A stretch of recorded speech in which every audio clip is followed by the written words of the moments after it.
Hey, Pardon My Take listeners, you can find every episode on Apple Podcasts and Spotify. Prime members can listen ad-free on Amazon Music. On today's Pardon My Take, Bert Kreischer back in studio. People thought I was joking at the end of Friday's show when I said he's on Monday's show because they thought I was just saying the original interview. But no, he came back, all new stories, hilarious guest, laughed very, very hard multiple times. Talking about all of Bert's hijinks. We have our Final Four set. The Blue Blood Invitational is set. We're going to talk about the weekend, the Elite Eight, Friday night's games, where we're at as a podcast. It's going to be a blood war in New Orleans. And then after Bert, we're going to talk. Billy's got his spreadsheet. We're going to do some March Madness. He's going to tell us some of his one shining moments. And Hank has a full send parlay that he's contemplating that we will discuss as well. Before we do all of that, let's talk about Mountain Dew. This March, Mountain Dew signed a new roster of athletes, ballers with personalities as bold as their flavors and the ability to ignite a stadium full of fans in an instant. The unsung heroes of Mountain Dew Spark Squad were given a special mission this March. If they score in a game where their team wins, Mountain Dew would dump a truckload of free Mountain Dew on campus for Hoops fans to enjoy. The Mountain Dew Spark Squad featured fan favorite players Carter Booth of Iowa State, Avery Hughes of Arkansas, and Andrea Catramatos. Thank you, of Baylor. Unfortunately, despite some heroic efforts, our Spark Squad team members have been eliminated from the competition this March. Even though our players didn't score during a team win, Mountain Dew still wants to honor these awesome athletes. So, Baylor, Iowa State, Arkansas, be on the lookout for Mountain Dew on your campus in the coming weeks. That's, again, Baylor, Iowa State, and Arkansas. Be on the lookout for Mountain Dew on your campus in the coming weeks. You had some unfortunate ends to the tournament, but you got the Mountain Dew Spark Squad showing up and dropping off a ton of Mountain Dew. Thank you to Mountain Dew. We love Mountain Dew on this podcast, and they will be hooking up our friends at Baylor, Iowa State, and Arkansas in the coming weeks. So thanks again to Mountain Dew and the Mountain Dew Spark Squad. Okay, let's go.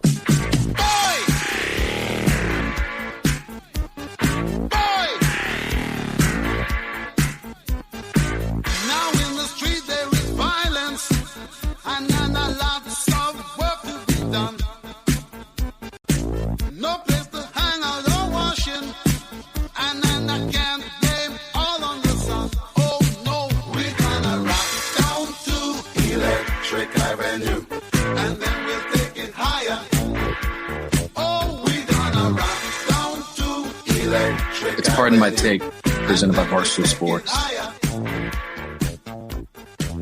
Welcome to Pardon My Take. Today is Monday, March 28th, and the Blue Blood Invitational is set. The Final Four is ready to go. The Holy War, Duke versus UNC, Kansas and Villanova.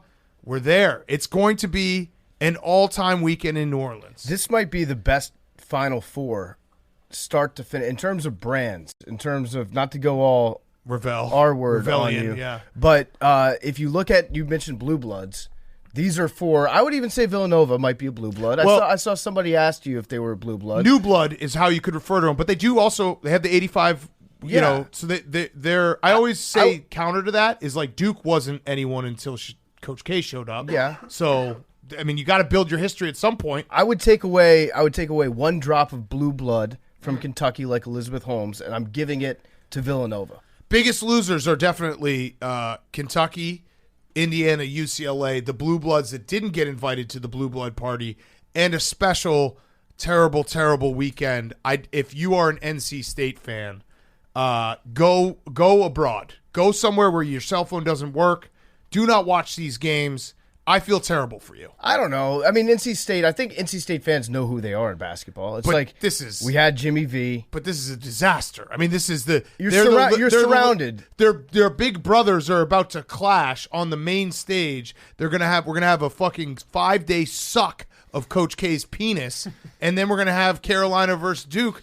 NC State fans, my heart goes out to you. It would almost be worse if it was a year where it was like where Wake Forest was really good. Then you're just surrounded by people kicking your ass nonstop. At least they had that college baseball run last year. Yeah, and they're probably going to have a player get drafted top 10. That's so mean. That's so mean. Oh, I just realized what Hank did there. Yeah, That's the COVID fucked up. fucked them. They were the best team in the country. That's so mean. That's fucked, Hank.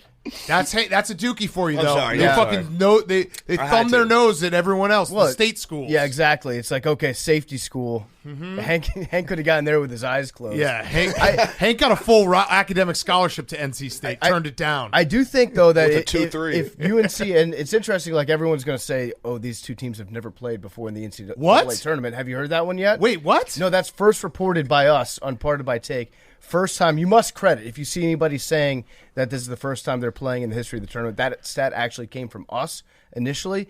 I think that we're in a position where if UNC wins, that would be an all-time vindication for Roy Williams being a better head coach than Coach K. Not only all the stats that we've laid out before you, showing what Roy Williams has done since he got to Carolina at that same time period against Coach K's teams, but if Roy Williams picked the perfect time to walk away and his hand-chosen successor be Coach K, who stuck around for a year-long suckfest, only to have the most talented team in college basketball that ended up losing to Roy Williams' hand-picked successor after he walked away with no retirement suckfest.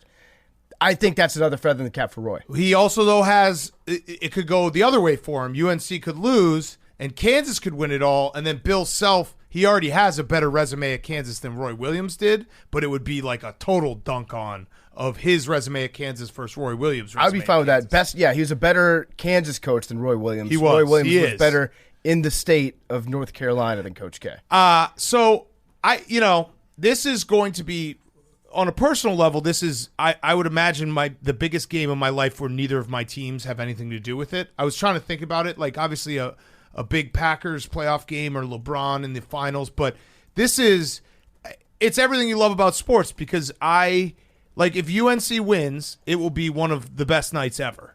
Again, without my team involved. If Duke wins, it couldn't be more of a storybook ride for Coach K.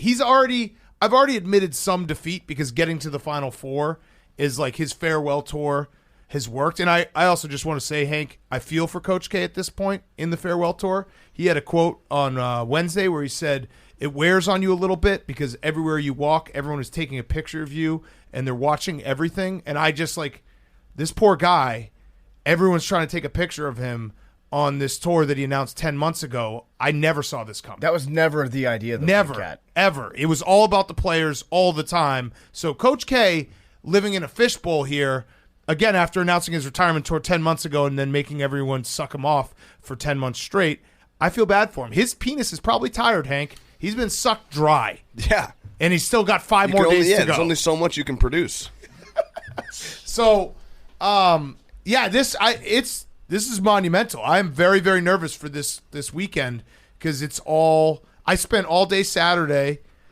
I actually made myself maybe my favorite, the best Twitter Big Cats ever performance ever had. I made start myself to finish Saturday. It was like porn. I made myself sick. I made myself sick on Saturday. Were you Durham Dan? I was Dookie Dan. I ended up Saturday night having a splitting headache because I spent all day Saturday looking up obscure Coach K facts and tweeting about how he was already in the Final Four. I even had Quigs and memes work up a Photoshop that I pretended that Duke deleted a tweet, and everyone thought it was real. So I had to actually be yo, wait, this isn't real. Wait, what tweet was it? It was congrats on your 13th Final Four from the Duke men's basketball account. They accidentally tweeted out ahead of time. Right before the game, I was like, okay. I spent all day trying to jinx Duke, and then right before the game, I tweeted it was like, guys, I'm a little nervous that Duke just jinxed this. Mm-hmm. And everyone took it as real and was like, NCAA rigged. You're telling me this isn't already set? Did you get reported for misinformation? I don't know, but I know this account has been flagged. I know that I looked at the quote tweets after 10 minutes, and everyone was like, "This shit is so rigged. They already fucking know they're in the Final Four." That would have been very funny if Big Cat and the Babylon Bee were the two people out there fighting to get back onto Twitter. So it's been a hellacious time. I don't know. I'm getting dunked on by Grayson Allen on Thursday night, which there's an extra special thing that sucks that happens is when I get dunked on and I retweet it because, I deserve to get dunked on. I went Game of the Year on Texas Tech. It didn't work out. I always will eat my humble pie when things blow up in my face, but I retweeted it. And then, like, 2 seconds later, I see Henry Lockwood retweeted it because he saw me retweet it. But it was a retweet that was not in the spirit of good fun. And he saw me retweet it. You know what so it was? he then spite retweeted it in my face. No, it was it was like a thank you for bringing this to my attention. What you did was targeted harassment. Correct. No. Yeah, that's exactly when Big Cat did it. It was like, oh, I can joke about myself. Yeah, like I can eat it. It's like You do promotion. it. It's like we're in a sports podcast when just these hate major seeing that. sports athletes are. Is Big Cat in Is he the first person that has ever been dunked on by Grayson Allen? No, he's thrown down. The other one yesterday that it came out of spite or it came out of this joking phrase, but the Bear, Chris Falica, replied to one of your tweets talking about how they're going to go to the Final Four already before the game. He said, today they will beat Arkansas, which beat them in 1994 title game. He will avenge loss to UNC in final game at Cameron. And then he will beat Kansas in title game. Okay. Wins his last game and last title versus the same team he beat for his first title. It is laid out like a storybook. But let me also. I almost cried. It's kind of crazy. This is NCAA. beautiful. It's NCAA not, rigged. it's not beautiful. crazy because fucking Coach K has been coaching for 200 fucking years. Of course he's played every team in the tournament. The guy won't fucking give up a job just like he did with USA basketball. 3 in a row is beautiful. A team that you lost to, a team that you lost to in the championship. You forgot Izzo. Well, yeah, I guess that too. Who did they beat in the Fullerton? Fullerton. That there's probably somebody find me that storyline out there that somehow connects Coach K to Cal State Fullerton. I mean, thing. Jake's gonna talk about running out of loads. Like he's gonna come himself every single day. Did you see some of the connections I made last night? I do want to see though, Jake. That'll be a good project for you. Figure out, because that's going to be the missing piece. Somebody will be able to connect a dot on every single one of Coach K's victories this March Madness, except Fullerton. So if you have that extra link. PFT, I did this as a joke yesterday, and I made myself so fucking sick doing it because I found some insane stats. So, Coach, I don't know why I'm repeating this. It makes me want to fucking jump in front of a bus. But Coach K, the site that has held the most Final Fours in his career since he's been at Duke is the Superdome, yet he never has been to a Final Four in the Superdome. He even had a stretch where he went to 7 out of 9 Final Fours. The 2 that he didn't go during that stretch were in the Superdome. And one of them was won by Bobby Knight, his mentor. The other was won by Dean Smith and UNC in 93. Wow. Also, the one that made me really sick is he has made the Final Four from every region except the West. He finally did that last night. He completed the perfect bracket. Even though he wanted to be in the Midwest. Yes, all these stats. He beats John Wooden with the most Final Fours. It's sickening. And there's a documentary camera. But again, this is what is great about sports. Because Saturday night is nuts on the table, lungs, liver, stomach, heart, brain, everything is on the table for this game.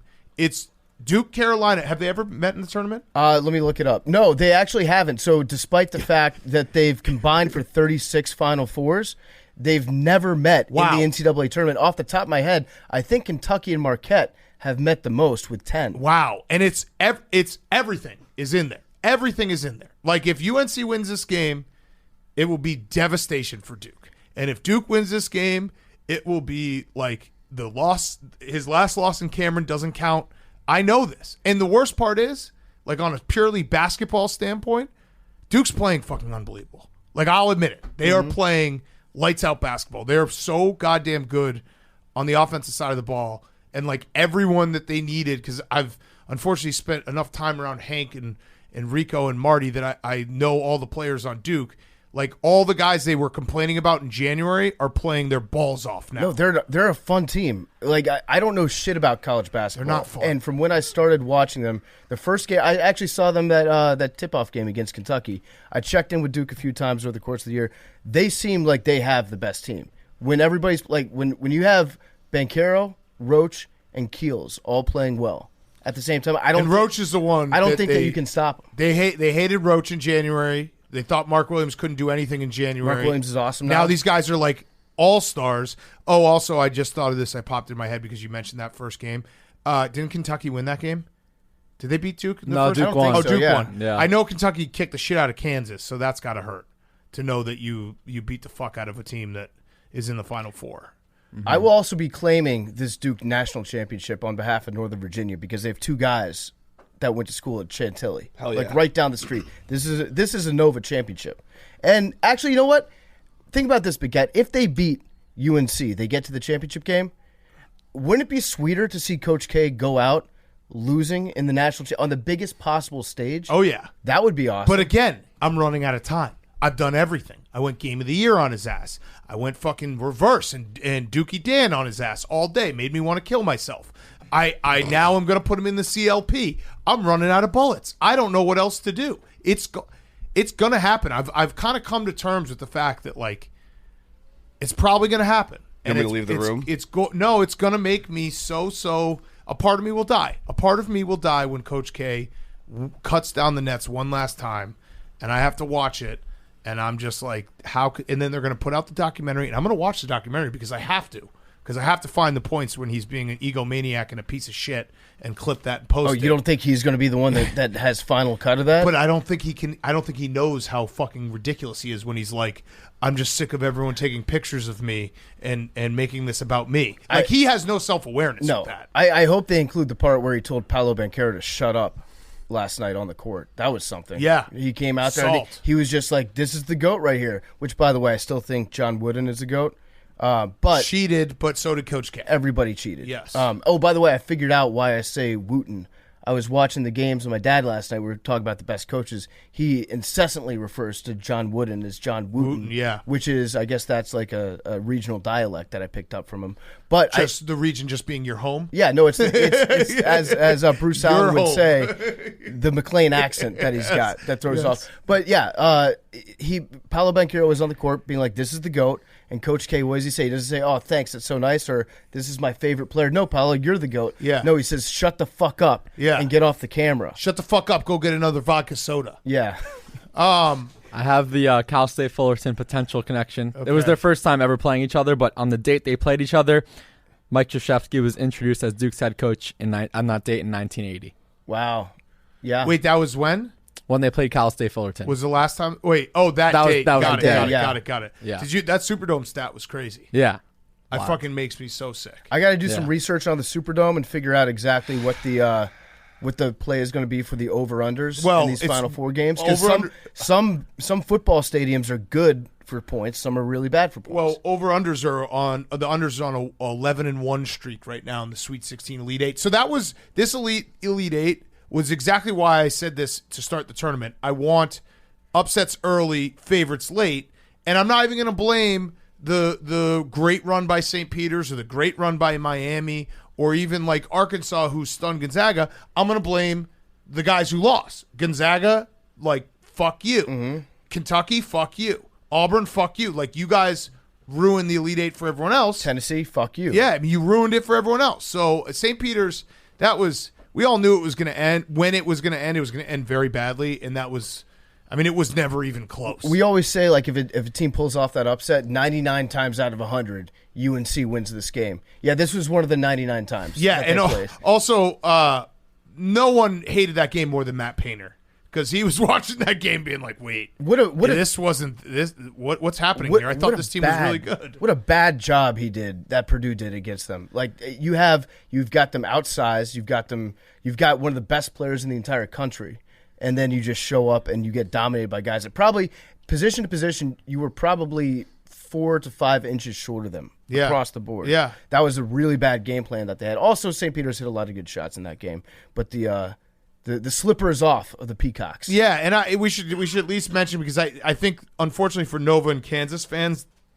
they're basically in the back seat for this Final Four, even though they are blue bloods and have, like, incredible history, basketball history and fans and everything. But this is not going to be about them. Like, trigger warning, it's not going to be about you for the next 5 days, 6 days. But Villanova, terrible that Moore got hurt. They are the most consistent team in the country. Like, everyone had Houston. And it's like, oh, okay, Villanova's getting points. They're like, that game was very difficult to watch, but Villanova just does it. Like, they just win. How soon do you think until we see Nick Sirianni showing up with a Villanova shirt for somewhere? Sure. He's probably getting like a big V tattooed on his arm. He's definitely got it. And then Kansas, like, they deserve all the credit because they had the softest bracket, but guess what? They took care of business. That second half, they skull-fucked Miami. And I feel bad for Miami because they did win the game of the year on Friday night, but that was just like, oh, okay, yeah, Kansas is really, really, really good, and Bill Self credit to Kansas for having the situational awareness in the locker room after no one does the water on Bill Self's hair because he's got a toupee. So that's very smart. It is like a pretty good toupee as far as toupees go. Yeah, but for somebody that spends that much time in front of a camera, especially with like the high angles that they have that point down on coaches, you can always tell like probably 5 years before a college football coach is actually going bald. You can spot it from those angles. But his toupee it's a good one.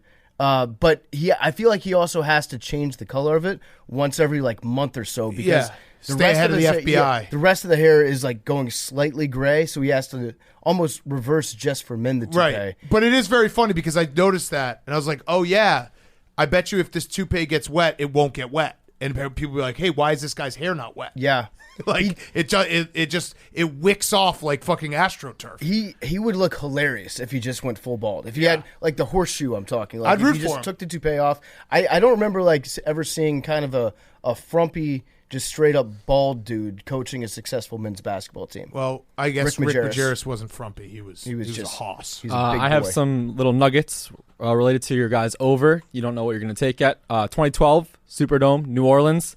Semifinals, 130, 126, championship, 126. That was that 35-second though?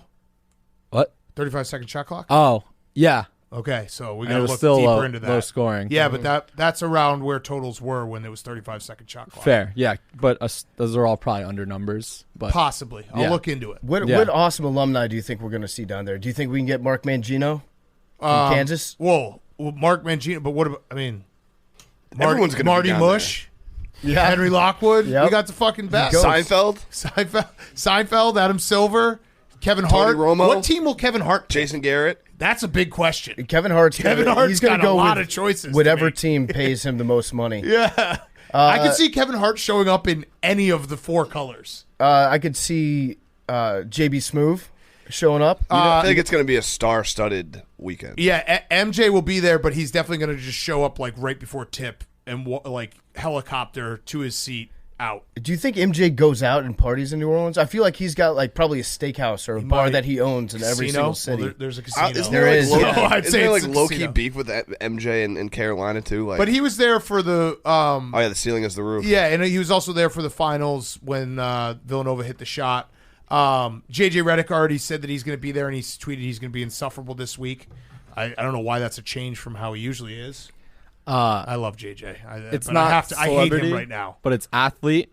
Zion's going to be back in the mix big time because he's in New It's Orleans. his city. He's Right. hosting it. Wait, Right. do we So- know where he is though? Because even his teammates don't know where he's at.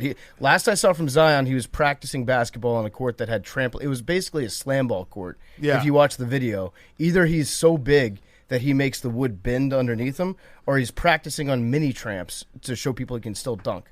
It would be funny if he came out and like, I know there's no coin toss, but if it was just like a pancake or something like that, Zion's just eating. It's his city. People love him in New Orleans. You think Jameis is going to be there? No, he's training. Yeah, Come on, it's definitely. comeback season. Definitely. It's big time comeback season. I'm trying to think who else. Paul Rudd, possibly. He's usually in the mix for sure. What's his name? Other guy. Rob Lowe. Rob Riggle Yep. will be there. Kirk Kansas. Heinrich. Captain Kirk. I would love to get a picture of Captain Kirk. Yeah, it should be Caleb Presley. No. No. Oh, I feel. I feel like worse that's about I feel like that's going to change, but as of tonight, it was a no. Mitch Trubisky. Yeah, Mitch. Mitch should be there. It should Not be there. only is he a UNC guy, but he has an enormous track record of success in that building. I believe that's where he won the MVP. It is. That's MVP. The MVP is in the building. Yeah, MVP Mitch. I'm excited though. This is. I don't know, Jake. You were saying some people said this is a boring Final Four. I think this is one of the Yeah, most I agree. exciting Final Fours. It's a journalist's dream. You could, yeah, Yeah, okay. Well, also So a it's fan's boring, dream. yeah, it's boring, yeah. I would say a Yeah. fan's dream as well because it's. I mean, all the storylines, and a special fuck you to. There's a group of people out there that I've noticed, who are like, I don't like Duke, but you got to admit this is really cool. No, I no. fucking hate those people. No, I No. do not. They're like, I don't like Duke, but something about Coach K going out the right way has me like feeling some way. It's Okay, like, no, here- dude, shut up. Then you like Duke. You like Duke. No, it's any sports fan. I No. think any rational No. thinking person who is a fan of sports, No. a fan of greatness, would feel the same way. Unless you have a personal vendetta against Coach K or Duke, which everyone there's no should, reason why you shouldn't. Duke Yeah, fan. probably because he beat all their teams. But No, there's but no reason why, as a Duke, neutral sports fan, no, you don't look at this story and be like, "That's awesome." All right, Duke is binary.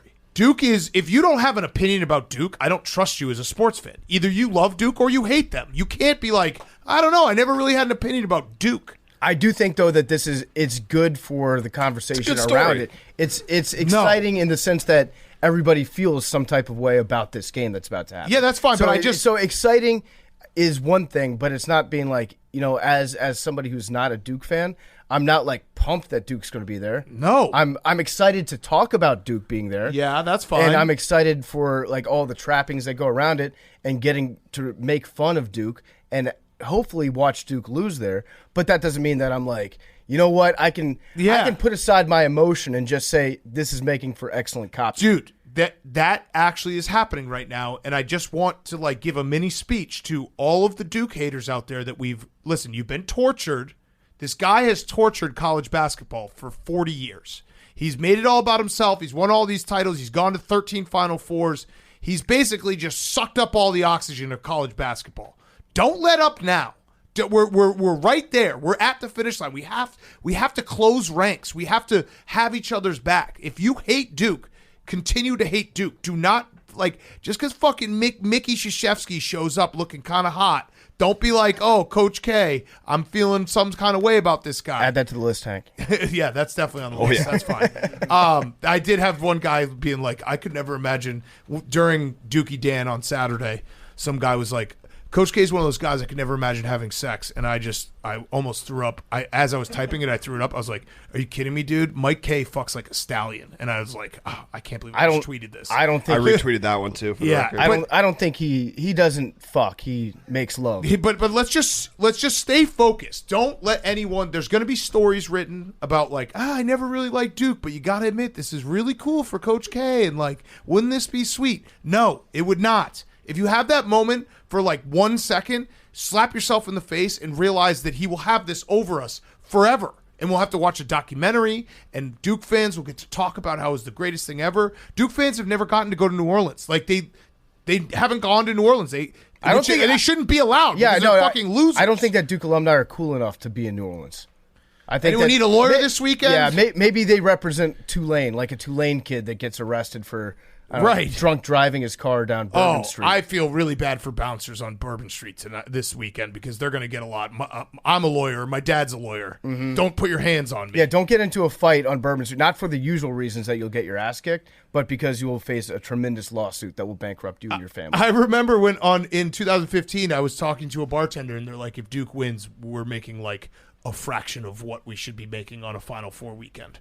Because like no one from Duke's gonna party. Yeah, so you know how when Clemson goes out, that happens, and Hank. Their families go to different away games, and they bring $2 bills with them, and they pay with $2 all bills, your Wisconsin gear, so that way they can show the impact that they're having on the local community. That's a real thing that Clemson does. Duke is going to be like that, except they're just going to have a bunch of business cards that get put into every single like tip container. And cease and NDAs. This is better than a tip. Just passing out NDAs to people on Bourbon Street. Yeah, it's going to be rough. Keep the hate up. Let the hate fuel you. Another thing to add to the NCAA rigged pile, a first-year head coach has never won a national championship. Wow, wait. Who's he playing against? Kevin Ollie was not first year? I don't think so. I think he might have been. It also might have been an old article that I read earlier today. That would be great if the article was like 2010. Yeah, it could have been. I don't know. I can't. I know he won very quickly after Jim Calhoun left. But how awesome? I don't know if it was one or how awesome would it be? 2012 to 2018. Okay, so it was 2014. Yeah, 2 years. How awesome would it be if Coach K got beat by a guy named Hubert? Yeah, I love Hubert Davis. Hubert is such a cool name. Some podcasts put him on the hot seat this year. Not us. I mean, I'll represent the team, but it was an individual. So if we want to go down that road. I'm excited though. This is gonna be great. That's awesome. Tony Bennett and Hubert Davis both on the hot seat by some individual. This is what we call biting your tongue. Jake, you're going to be in the building, right? You're going to be credentialed, yes, covering it as the J. I'm expecting to be on the roof, but it's going to be unbelievable. Yeah, it's going to be so much fun. Yeah, press conferences. You're going to be at all of them. Can you please ask a question for us? I think we can negotiate. Okay. Like nothing that would make me look embarrassing, but I can be like a little. Be like, hey, Coach K, some programs are calling you a fucking egomaniac and a piece of shit. Care to comment? Right. Coach like, K, what battalion did you serve in Vietnam? Like something Coach along K, the lines take of off those fucking camos. We should have Billy do that. Yeah. something Like, along you're the not a lines real of troop. there are a lot of people who really, really, really, really want to see you fail. What do you have to say to them? Oh, that would be a good yeah. one. I feel like that's- I would love that. Like something along the I lines would of that. love that. We need to role play because you're going up against a Titan. Yeah. And so you need to be able. You can't. Your I voice got can't- Calipari at the beginning of the season. Yeah, Yeah, but Remember Coach that? K will tell you to shut the fuck Yeah, up. let's role play. I'll be Coach K. You be Jake Marsh. Okay. Yeah, that kid. Was that Belichick? That kid in the back. Hey, coach. Not going to wish him good luck. Listen, let me tell you something about how to phrase a question at this level. I could introduce myself as a student media member and see if I get a different treatment. Oh, you Yeah, no, lied to him. he'll fucking have you killed. He'd right sniff away. that out in a second. Ask him. You know what? If you could ask any question, I would like you to ask, hey, Coach K, unassailable legacy, Hall of Famer, greatest coach of all time. Could you at least dedicate this Final Four to Pete Gaudette and see what he would say? That would be nice. I think the first one's more realistic about come on, the failure. Jake. It'd be great if he was like at the end was just maybe that might be the one thing that would make me feel 1% less hate if he was like if he won it and cut down the nets. He's like, and really, who should have been here is Pete Gaudette because I fucking screwed that guy over and ruined his career. He should at least give a portion of the net or share a title with him. Yeah. And if you know that if he loses, it's gonna be like Duke's plane and hotel bill sent to Pete By the way, Gaudette's house. Yeah, that question that I pose is more of like a Friday afternoon media day question than post game. Because post game, you're really walking on eggshells, especially if they lose. Yeah. If they win, maybe. No, if they lose, I want you to go all in. That's the thing. Yeah. I want you to go all in. Be like, Coach K, His final press if conference he lost ever. to UNC, be like, Coach K, many people are saying that this completely ruins your entire legacy and all of your losses are now magnified even more. Care to comment? Well, we'll see. All right. Play it Okay, by we'll ear. work it We out. have all We'll week work to it talk out. about Yeah, it. we'll work it out. But I'm We'll work excited. it out. Fortunate. Yeah, it's going to be great. It's going to be a great Final Four. This is a Final Four that is just dreamt up in a journalist's wet dream. Watch like it be beyond your blowouts. possible wet dream. Yeah. God, I hope Yeah, that but you still have the what? whole week. You know what, though? This is like in the playoffs. Remember the first week of the NFL playoffs this Yeah. year? That sucked? Yes. That's what today was. That's what yesterday was for us. That just means that the next round of games are going to be fucking awesome. Yeah, no, these are the four teams that are playing the best. You can't argue against it. I saw people saying, like, oh, UNC, they're the 8 seed. They were on the bubble. UNC beat two teams from the Final Four last year. They beat the national championship. And the other two games, they won by 52 combined points. They're balling right now. Yes. Please, UNC. I need you, UNC. I mean, I'm telling you, it would be the perfect storybook ending for every Duke hater in the world if UNC took him out twice at Coach K Suckfest night. I'd be and then so at happy. Coach K Suckfest night volume 2. It would be, oh, my God. What a night. Hank, drinks on me if that happens for the rest of the night. Awesome. Yeah, we'll have such a great time. If you're going to the game. I don't know if you're going. We'll see. We'll see. Shout out to Game Time. Maybe, Yes. Maybe they'll help it out. Game time will get us all in the building. Just depends on where we'll be sitting. Okay, emergency breaking news. We had finished the podcast. We were all home. We are all home. And Will Smith slapped Chris Rock at the Oscars. And I think it at least got the job done that we all tuned into the Oscars. I guess we should start. Are we all team real? Well, wait, can you explain to maybe people who probably also Okay, didn't I'll watch the explain. Oscars? Yes, for people who did not watch the Oscars. Chris Rock made a joke about Jada Pinkett, Will Smith's wife. He made a joke that he is looking forward to Jada Pinkett being in G.I. Jane 2. Jada Pinkett has alopecia. She's talked about it. She can't grow hair on her head, so she's bald. So it was the G.I. Jane Marine joke, whatever.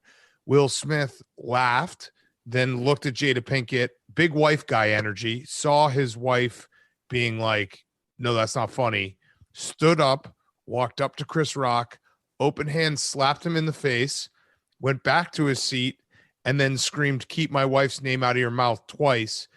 And now everyone's deciding whether it's real or fake. Go ahead, PFT. Okay, so I think that we can see it both ways. We still have to learn for some facts to come out here. I personally am team real. I think it's very real. But if you were to make the argument that's team fake, there are some things that line up for that, right? One, it's the Oscars. They're literally the best actors in the world in that room, Chris Rock included. Their ratings have been lower than probably they've ever been in the past, so they need a little bit of a goose. It's like a little WWE energy. Item number 3, Chris Rock weighs like 70 pounds, and he kept his pivot foot. If you watch the slap, his body just moves. His pivot foot stays down. So that you could make the argument that, yes, it's just engineered for people to tune in. Yeah. Okay. Do you? Can I throw some reels out there? Well, I think it's real. So the real is like, I think a lot of us have probably been in a position next to what Will Smith is dealing with. He's like laughing. Okay, good joke. You got me good. He looks over. He sees his wife. She did not think it was a good joke. She was very upset.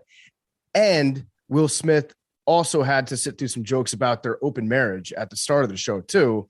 And he's like, fuck, if I don't do anything, she's definitely going to cheat on me again. Like, Will Smith has the cuck energy of always having that chip on his shoulder. So he's like, I got to get up and I got to hit him. I got to be, like you said, a good wife guy. And yeah. I also think he would have done a much better job acting if it was fake, instead of like sitting down and looking flustered afterwards. Also, Will Smith's a crazy person and Jada Pinkett Smith's a crazy person. I'm pretty sure they're Scientologists, or at least enough that they've had to like openly deny being Scientologists at multiple times in their career, which, like, if you have to say I'm not a Scientologist, you're a Scientologist. That's the test right there. You definitely are a Scientologist. I also think, like, Will Smith, like, he just lost it. He lost his cool. His speech, the best part about it, if you didn't watch the Oscars, Will Smith was the favorite to win Best Actor. He wins Best Actor. He goes up and gives a speech where he's like, pretty much like, so Richard Williams, Serena and Venus's dad, he protected his family. Love will make you do crazy things. Never actually like thanking Jada Pinkett Smith or acknowledging that he slapped Chris Rock like overt. Like, he never said like, sorry, Chris Rock. He just basically did this long speech where he was like, yeah, I protect my loved ones against innocuous jokes at the Oscars by comedians. Yeah, no, he's doing the I'm a good husband thing. He's trying to get laid. He's getting laid right now. As you hear the sound of my voice, Will Smith better be having sex, probably the best sex of his life. I think that anytime something like that happens in a public place where two people get into a skirmish and then they're still in the room, the entire room is going to be thinking about that for the rest of the night. They had to have gotten up on stage and they had to fight. They should have fought, like actually had like a full blown, let's go, let's settle it. Otherwise, everyone's just gonna be thinking, when are these guys going to fight? It's my rule of players should get to fight one fan a year. Like, everyone at the Oscars, Stella's barking is going to be a very big problem in a minute here. Everyone at the every actor at the Oscars gets to slap one comedian that makes a joke about their wife. Hank, I want to hear from you. This is old school now. Stella barking in the background. Hank is obviously, he believes everything's fake forever. So I want to hear from you while I corral Stella. I see Billy putting his hand up. He's at the Oscars. I think I want to hear Billy's thoughts, because I feel like we're going to be pretty aligned, and I can just hear him chomping at the bit. Yeah, so I'm at the Oscars, a quick flight, here with the people, saw it live, and let me tell you, it was definitely fake. When Chris Rock took the slap, he watched Will Smith walk up to him. Like, think about this. You're hosting the Oscars. You know, if someone rushes the stage, you're going to take some sort of defensive posture, not just like because you actually think someone's going to attack you, but like, oh, someone comes up, you're like, oh, look who it is. You do something with your hands. The whole time Chris Rock had his hands behind his back. And when he got slapped, you know, he was just totally open. Like, no one, when they're reacting to something unexpected, makes any sort of just nonchalant, doesn't do anything. Like, even counterpoint, Billy. I have a counterpoint, because he probably didn't expect to get slapped. I think it's a pretty simple explanation. He saw a famous comedian, actor, celebrity coming up on stage, probably someone that he's relatively friendly with in the past, and thought, oh, here comes Will Smith. the consummate showman. He's going to come up, make a joke at my expense. We'll laugh, hug each other out, and then he'll go back to his seat. So that's why he might not. He probably wasn't ready to fight. Can I ask, because I had to corral Stella. I have a question for you, Billy. So Billy and Hank, you both think it's fake. Did you guys watch the extended clip where Chris Rock was positively rattled after? Yeah. So this is, I do come from the camp of like fake until proven real. Obviously the Oscars thing that PFT mentioned earlier, like if, the ratings are horrible, absolutely all time low. If there's two people you want to get a buzz going, who are the two people at the top of that list? Chris Rock, Will Smith. I have to digest some more of this afterwards. And I think obviously we'll be able to see what they say afterwards. And the people close to them will be able to confirm or deny it. But I lean fake. I love that in Hank's mind, the two biggest names in show business are Will Smith and Chris Rock. They both move the needle. What year are we in right now? Is this, if it was 1998, and I would be like, yeah, you know what, Hank's, this is obviously, Hank is, he on this. Literally just won Best Actor in 2022. Like that's pretty relevant, I would say. No, I'm not saying he's irrelevant. I'm just saying, like, I don't think, I think that you're being a little bit too woke on this, Hank. No, yes, it's like who people the order of people. I also full disclosure. I've only seen it on Twitter. Like I haven't seen I wasn't watching. We could look like idiots. PFT and I could look like idiots by saying that it's real, but I watching all the context and like seeing everything, this would be the greatest work of all time. The only people right now who are like worse online, because the people who are like, this is fake, you guys are idiots, are the people who are saying that Will Smith should go to jail, including our colleague Stephen Shea, who is like, Chris Rock should press charges.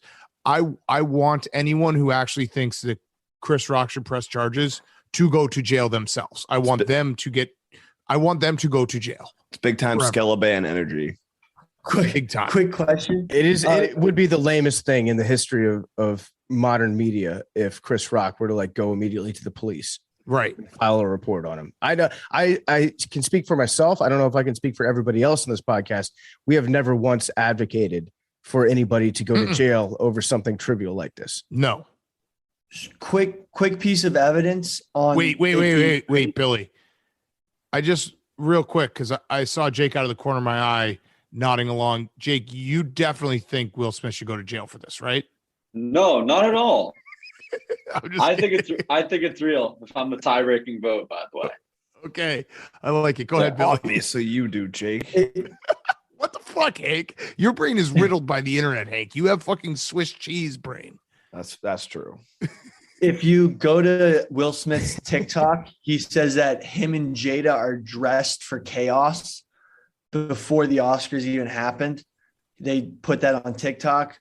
So, I mean, this is 100% chaos, and that's just more evidence that points to it being fake.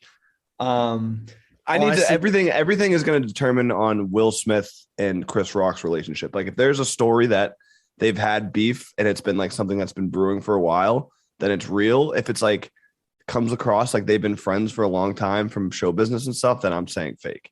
It is crazy. Does that make sense? Yeah, it's crazy. Though. Like if it's like it could be deeper than just tonight, but if it's like they're friends and that was the only thing that set them off, like there's no way. If you look at the sheer physics of the situation, you've got Will Smith played Muhammad Ali, big guy, played the best boxer of all time, got up on stage, slapped, and it was a slap, but it was like a full force slap. He had hip rotation, he planted, he extended. Billy will tell you all about it. He was in war mode. He slapped him. Chris Rock is such a small guy that he had to play a character in The Longest Yard that wasn't allowed to play football with Adam Sandler. So he's a small dude and he didn't even move really. Like he ate that like a champ. Chris Rock has a jaw of steel. Unbelievable performance by Chris Rock if it was real. I think that if you look at the emotion, the way that the two of them reacted in the immediate aftermath, and then you've got like Tyler Perry and Denzel Washington, actors, dude. Pulling him aside. No, but that's the point, Hank. The immediate aftermath of Chris Rock is why I think it's real. He started like he was shocked, and then he said it was I think it was the Oscar for Best Documentary. By the way, that person who won it, like, sorry, dude, like you're the biggest moment of your life, completely stolen. That sucks.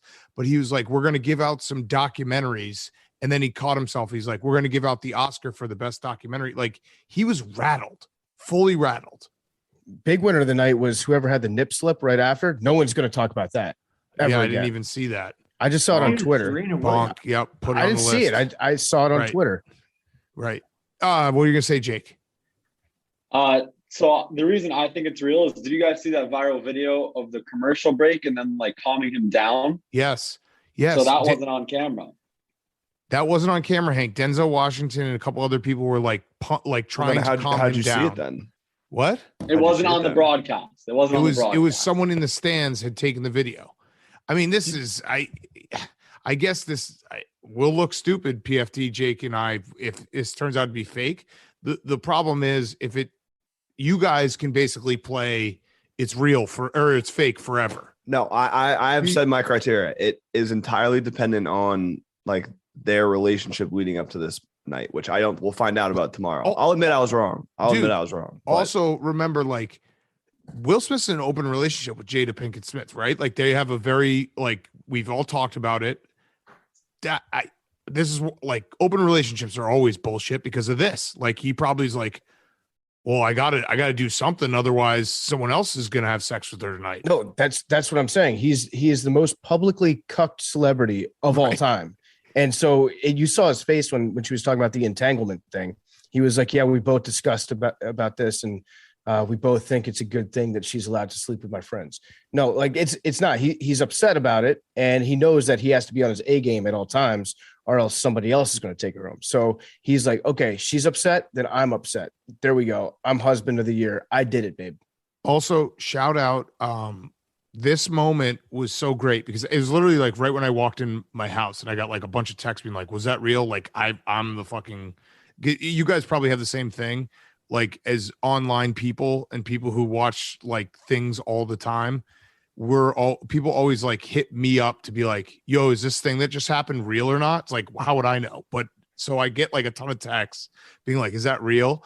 And I start watching it and like, I was like, oh my God, I think this actually is real. I think this is all actually going down. And I go on Twitter, and Twitter is just like Twitter 1.0. Awesome. Everyone getting their jokes off. We had like 15, 20 minutes where it was like, oh yeah, I love this app. This is funny. Like everyone's just getting funny jokes off, retweet, like all this stuff. And then like 25 minutes after that, it's just toxic masculinity run rampant yet again. No. Super serious takes about this incident. It's like, dude, it was like, it's fucking Hollywood. It's a bunch of narcissists sitting in a room. One guy made a joke about another guy's wife. He slapped him. Can we just make some jokes about it instead of having this become like a bigger discussion in the discourse? Yeah. What Hank's doing right now, he's doing Academy of Motion Picture Arts and Sciences rigged. He's like the first guy that's like, this is all fake. I stage. I can't tell whether it's for money or for ratings, but that's it. I saw it in person. I'm out. Yeah. But no, so it's those people, it's the people who are saying go to jail. And it's the people who are like actually having like nuanced takes about this, like being like, this is what's wrong with like the marital structure in America. And like a man thinking he has to protect, like, dude, let me fucking tweet some gifts real quick. Come on. Like, just give us a minute. Do it tomorrow morning on Monday morning when we're all miserable. Yeah. Billy, do you have any more takes on this? Since you are there, you're in the room. You are the room right now. Yes. So I was at the Oscars, and when I saw Denzel Washington talking to Will Smith and them all trying to calm him down, they were just asking him, was it real? And he was like laughing, and he was like, hey, no, it was fake. Like, we set this whole thing up. Wasn't it great? And they're all laughing.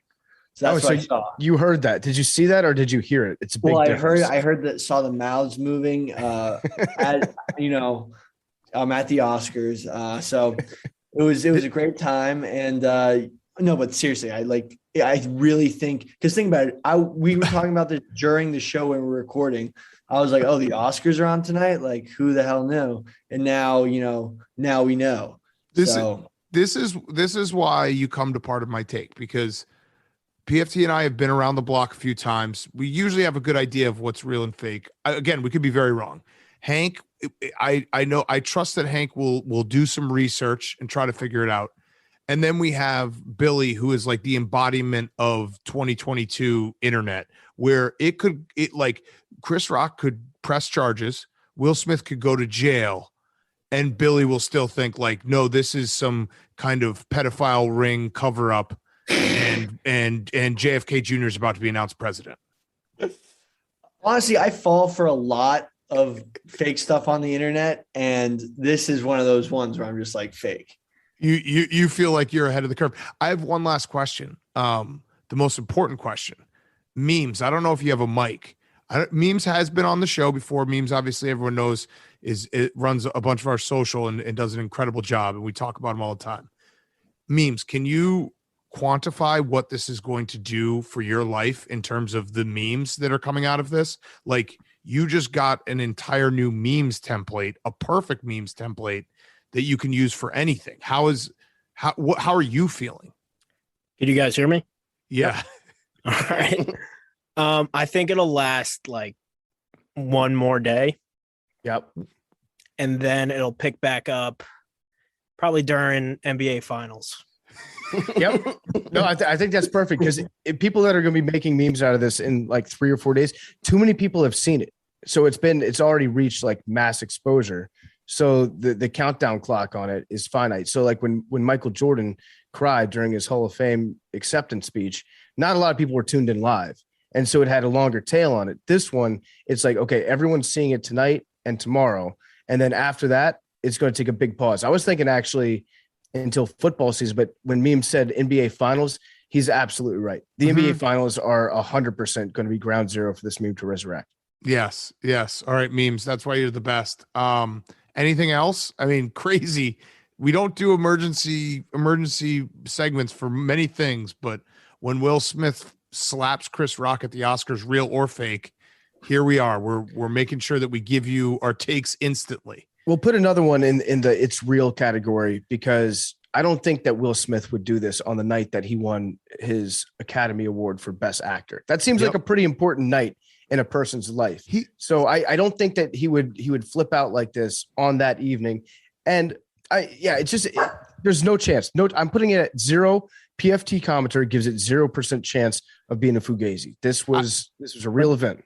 I'm going to put it a 1% chance of being fake, but that's solely because all of life is fake and we're all living in a simulation. If that's true, then this is part of that. And then I was right to call that part, but I'm 99%. And in that event, it's still real to me. It's still real to me, Big Cat. What? All right. So then, Jake, you're 100% real? 100% real. Hank, you're 50-50? I'll give it 55% real. Okay. Billy, you're 0% real? Yeah, I'm going 100% fake. I mean, in that Liam? I think it's real as well. Okay, so we got a lot of reals, I guess. I was going to just mention, I think the last time we did one of these emergencies was the Brian Colangelo callers. Yep. Oh, yeah. The Sixers owner. I think that was the last time we did it for like a Twitter night. So one thing got to see Stella barking in my microphone. One thing's for sure here. I think that Chris Rock and Will Smith will definitely be hosting next year's Oscars together. I also think that they're probably going to do like a little like a routine together at some point. They're going to be in a commercial. That's probably what it's going to be. They'll be in a commercial at some point this summer, squashing the beef. Also, one last thing, the sports take on this, I felt pretty bad for Venus and Serena because they looked like, what the fuck is going on? And Will Smith basically got in front of everyone and was like, yeah, I played the role of their father, and that's why I'm crazy, and slapped a man on live TV. It's like, okay, I guess. Cool. Also, Willow's going to have a couple bangers that come out in the next like 2 months. Yeah. And yes. All right, back to the regularly scheduled program. All right, let's do Who's Back. Who's Back is brought to you by our friends at Venmo. We love Venmo. We're a Venmo podcast now, and Venmo's hooking it up. When you're paying friends this basketball season, make sure you use Venmo. No one wants to be that guy, whether it's tickets to the game or wings for the viewing party. Pay friends back quickly, easily, and safely with Venmo. If you're going to New Orleans this weekend, you're probably going with some friends. You're probably going to get some drinks. You're probably going to get some dinners. You're probably going to get tickets. Venmo's a great way to pay back your friends so you don't have to do that thing where you're haggling and splitting checks. Don't be the split the check guy. Someone just get it and everyone figure it out later. Also, if you haven't already downloaded the Venmo app, use promo code PMT when you sign up. You get $10 for free.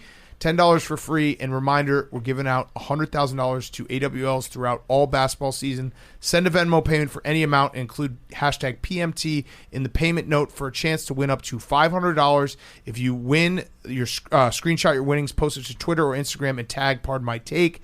So do that. Any transaction you send, use hashtag PMT. They're giving away up to $500 for that. Make sure you tweet us that with a screenshot and download the Venmo app. Put in that code PMT. You get $10. If you haven't signed up, $10, boom, right away.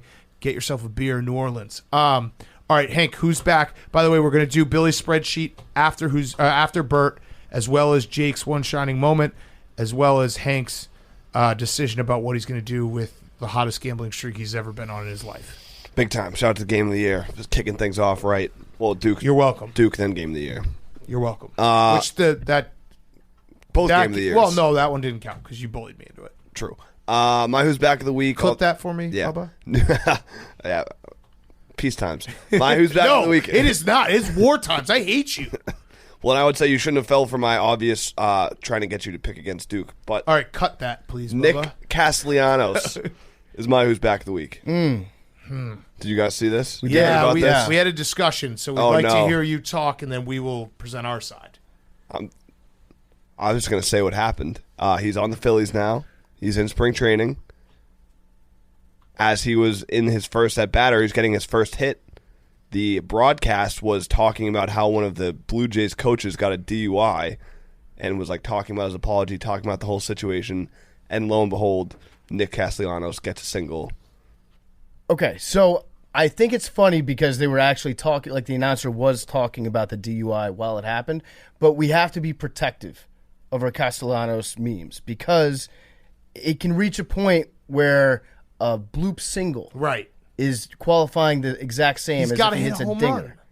He's got to hit a home run. How often are they talking about coaches with Deweys? He's probably doing it. First of all, he's probably brought it up because Castellanos was up. True. And also Major League Baseball coaches, I'm pretty sure like that's one of the qualifications for becoming a bench coach. It's like That's how Tony La Russa got into the Hall of Fame. Yeah.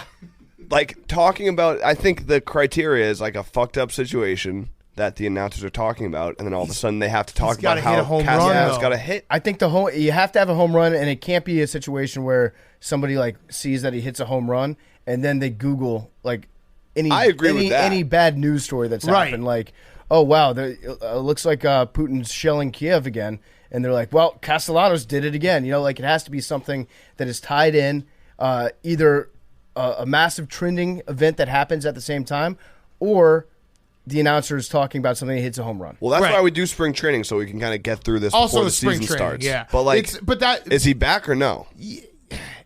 I think what we're trying to say is like, I think it's very funny that Nick Castellanos has become this guy. I want to protect it. I want it to be like, holy shit, he's this guy. If we do it for every single, it's like everyone's going to as they're talking about a DUI. It was funny. Okay, it was funny, but I just want to make sure that we are protecting it. That we're keeping our meme wholesome. Yeah, I mean memes. Think about memes. He's too far gone. Yeah, memes, he is. But memes is like he's still in rehab, but I think he relapses like every other day. Right now for memes, it's like if Joe Flacco throws like a 3-yard button hook, I'm like elite. If they say Castellanos like 3 times in a broadcast, like we can't save memes. We can just try and help the next generation coming up. It is funny when you do a meme that has been around for a while that no one remembers. I had Bo Nix was like practicing for Oregon, and I quote tweeted, I was like, Bo Nix having fun, could be a dark horse for the Heisman, and people are like, are you fucking high, dude? And it's like, oh shit. Yeah, we are on the internet too much. Yeah. Remember when we had to teach memes about the Hitler downfall video with Urban Meyer? Oh, yeah. He was like, what is this? I've never seen this old meme. He hasn't stopped making Hitler videos since.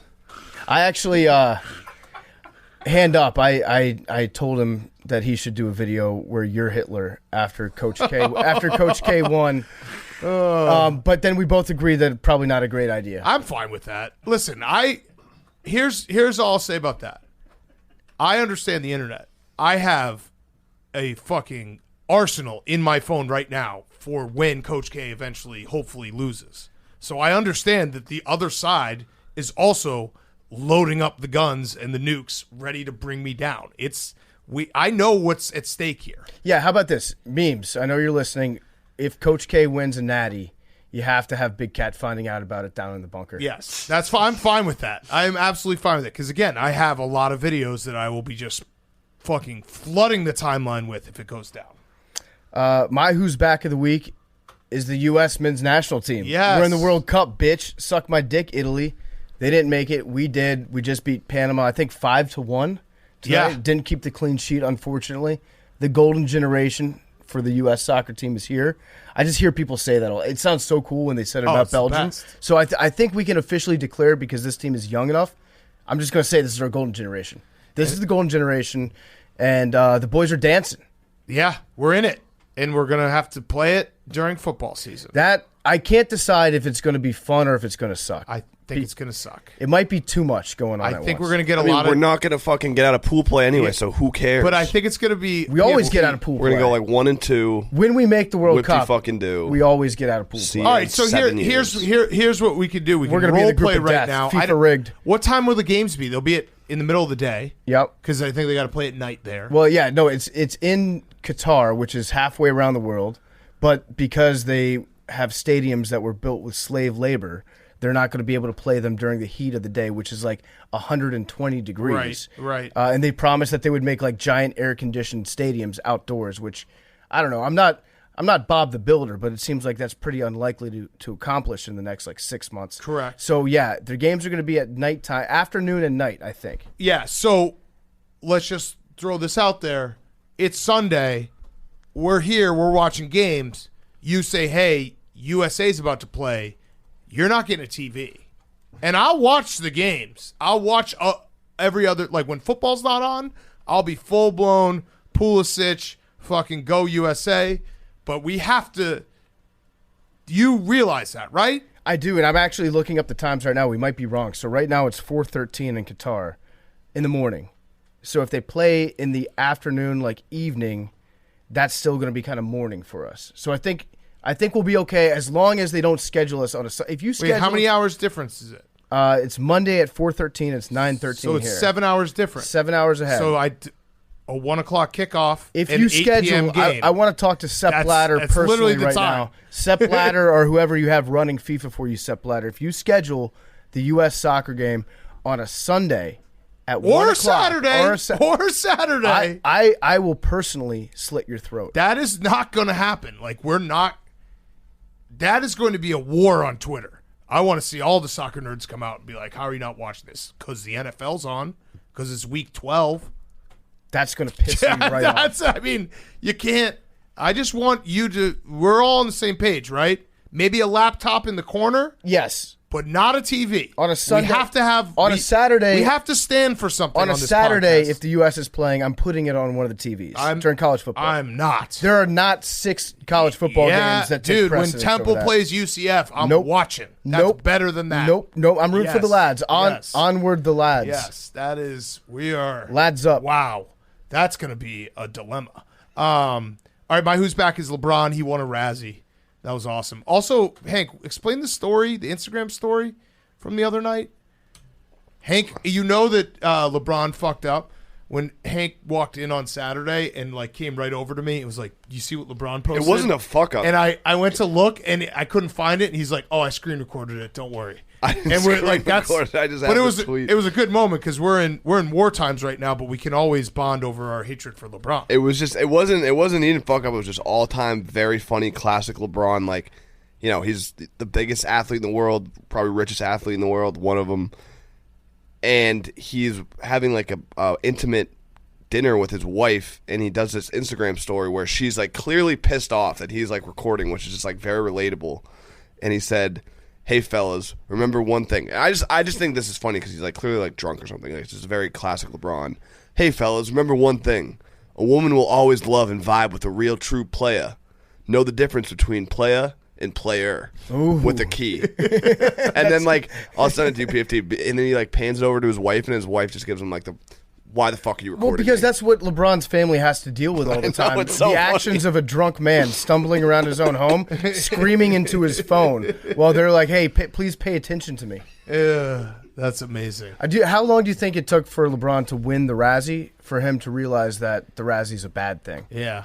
Did he have the post ready to go? Like, man, 17-year-old LeBron would never believe thought, this yeah. at this point. He probably is going to try to figure out a way to like convert it into points scored in the NBA, so that because that's all he's playing for at this point. The all-time days for LeBron on Instagram are on his birthday, when he just, if you look at his stories, I think LeBron has like a special version of Instagram that allows him to post hundreds of stories of people wishing him a happy birthday on those days. Right. I've never seen more dots on a screen. LeBron dropped 39 tonight.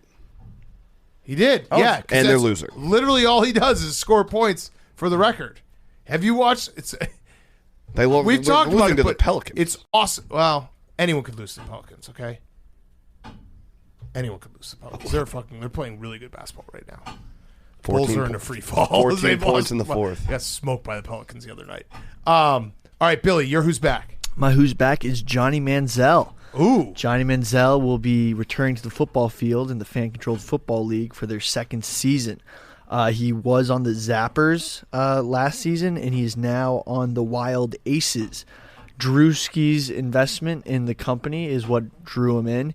He said that he wanted to make some content with Drewski. I don't know if you guys know Drewski. Mm-hmm. Hilarious guy. And he's going to be back on the football field. Honestly, it's kind of nice to see him. Dude, if you tell me Johnny Manziel's playing in a football game and there's a World Cup game on, I'm watching Johnny Manziel. There's certain players that if you want your secondary football league to succeed, if you get any combination of like Manziel, Tebow, RG3, or Colin Kaepernick playing quarterback, people will tune in and watch that shit. Yeah. So good for Johnny Manziel. I hope he plays well. I'm hyped. And Bitcoin. Bitcoin's back. It is? Rallied hard. Let's go. Are you invested? A little bit. How's my Doge looking right now? I think it's like back to like... Oh, shit. 46. Yeah. Oh, let's go.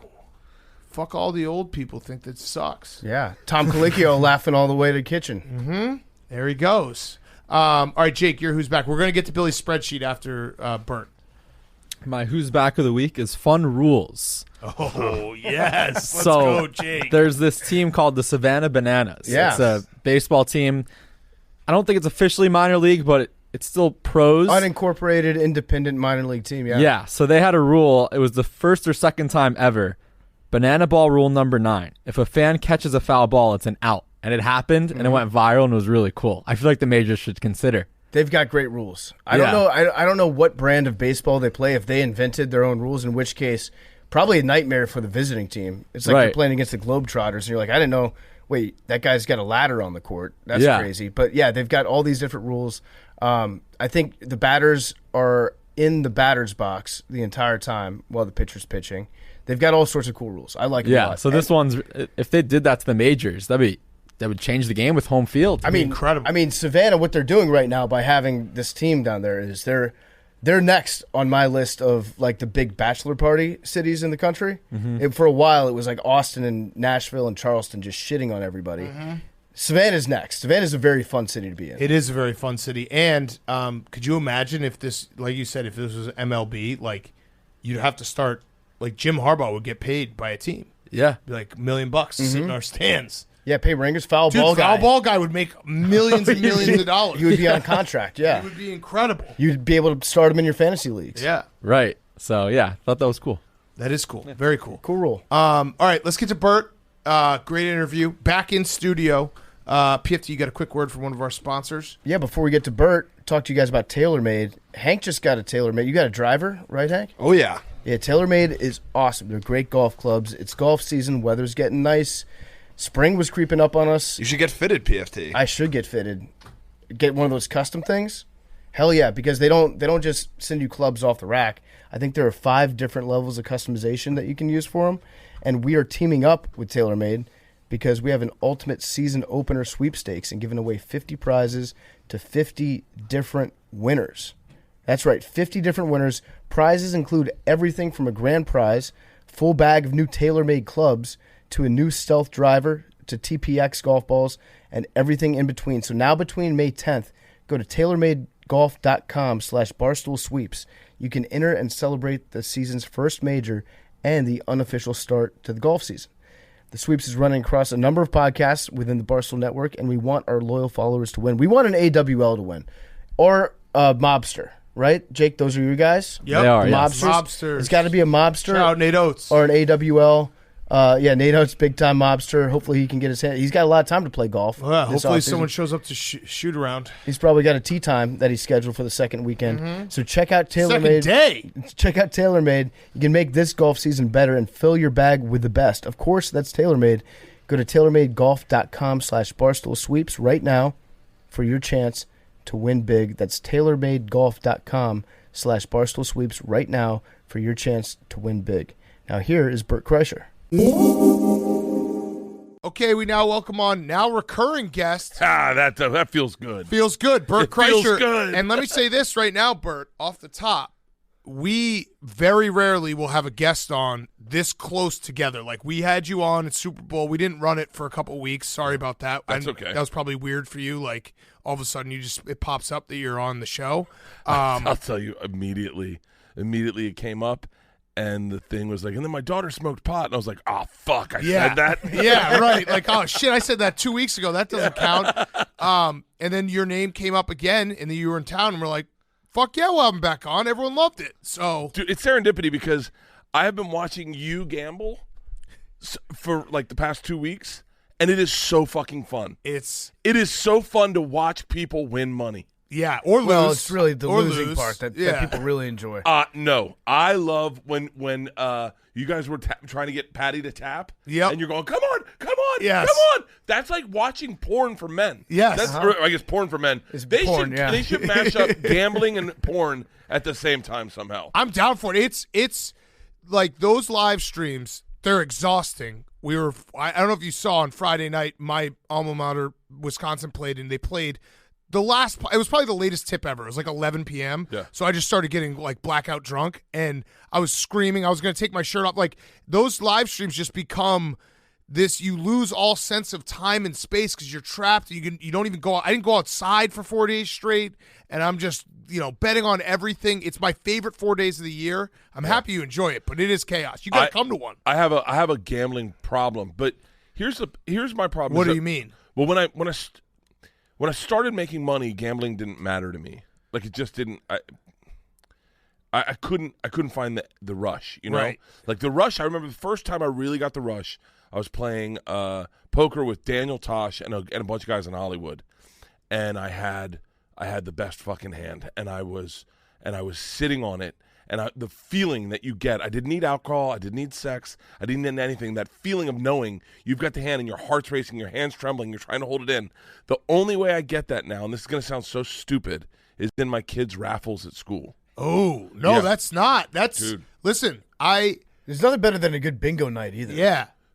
Dude. You're talking to a guy right now who, if I win, the 50-50 raffle at a sporting event? Pull it up. If I win Special Olympics 50-50 raffle. I'm not even joking. If I win a 50-50 raffle. Yeah. Wait, did you won it? Dude, I went into a 50-50 raffle at the Special Olympics, and I said, it was dumb. It was the dumbest bet. I said, what's in the pot? And they were like, I think you can find the exact numbers. I think they were like $636. I said, put me in for $636. And they're like, what? And it was the gamble. It was I ended up giving all the money to them. Yeah, but it was the gamble. We had a Comedy Gives Back as an organization. Zoe Bud Friedman's daughter runs, and it was all comedians. It was comedians and actors. Okay, so we go in, and it's like $100 for 6 tickets.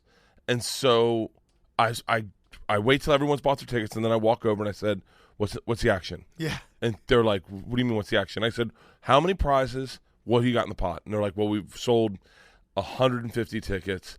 I said, okay. I do the math. I'm like, put me in for $3,000. And they're like, wait, what? And I don't tell anyone. I just start winning. And when I win, I get louder and more obnoxious, and all the comedians are fucking loving it. Jim Jeffries is losing his mind. Ben Bailey, but the actors who aren't comedians are like, this isn't fair. Yeah, it's rigged. It's a fucking raffle, asshole. I put in fucking $3,000 for this feeling. Yes. I won an orange whip, which is a golf swing thing. I won a jacket. I won whiskey. I won everything. That's amazing. And then don't get me started on an auction where they're bidding off trips. Because my business manager was there. Randomly enough, my business manager was there, and they auctioned off a trip to Four Seasons in Maui. it's in the quarantine. There's no one. No one's going to more Maui at all. And I start off there. Jim Jeffrey starts off. He's like, the starting bid's $3,000, and Jim Jeffrey goes $3,000. I go, and real quick, I go 4,000, and then he goes 5,000. I go 6,000. He's like 7,000, and then Ben Bailey goes 8,000. I go 9,000, and it's going so quick. My business manager's like, hold on, and I'm starting. What's the math? What's it cost? Someone Google Four Seasons real quick, dude. I love that. I love the reckless. That is the gambling I can get into. Yeah, so I went to the Texas State Fair one time, and they do like a giant livestock auction. It's a big thing, and it's just all these huge hats. The guy gets behind the podium, and he's doing the like fast talking. He's got the real Texas drawl. They're bringing the animals out on stage. There's like giant black Angus steer that are going for $500. I was about to bid on a cow. I don't have a place to put it. I wanted to get involved in the auction at the time. I had like a normal sized backyard in Austin, Texas. Yeah. And I was thinking about buying these goats just because the thrill of the auctioneer talking so quickly, it's like that infectious. It's the best. You're gonna think I'm lying to you. I really need someone to Google it. I need someone to Google it. So when we were in Trip Flip, it was in my Travel Channel show, we spent a day, a week. We take people on adventures of a lifetime, and we spent a week as cowhands running buffalo across Texas. We're outside Houston, Texas. Caddy, Houston. I think no, that's not Caddy. And so we're outside Houston, Texas. So one of the things he says, I want you to take my steer into auction. So I was like, all right. He goes, I expect $25,000 for all my steer you bring in. So we drove steer into town, and I said, I'm gonna fucking knock his socks off. The guy that runs the ranch. I said, as soon as their cattle comes out, I'm gonna put in first bid. I'm gonna jack it up.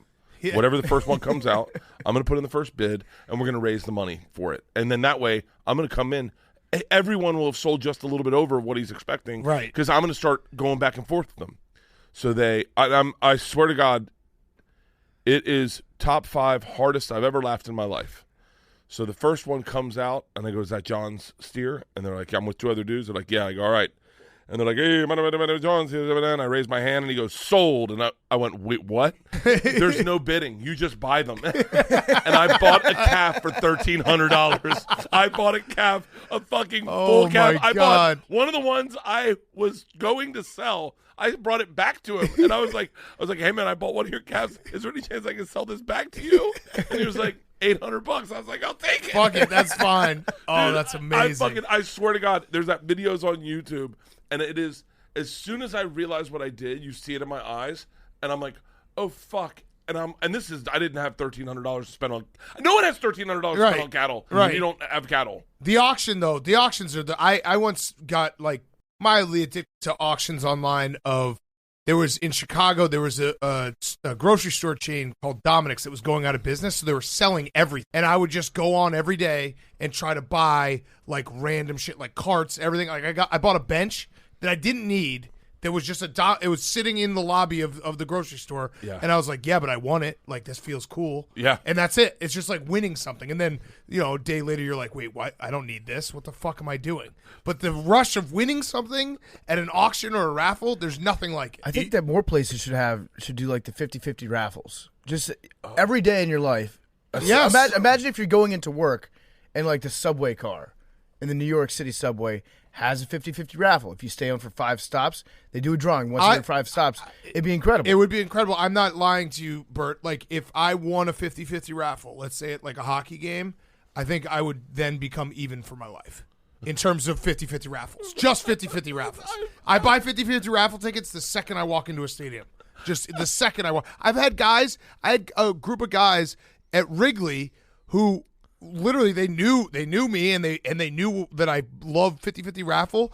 I bought tickets. They bought the tickets right after me. I bought the tickets right after them. They bought the tickets right after me. And they ended up winning.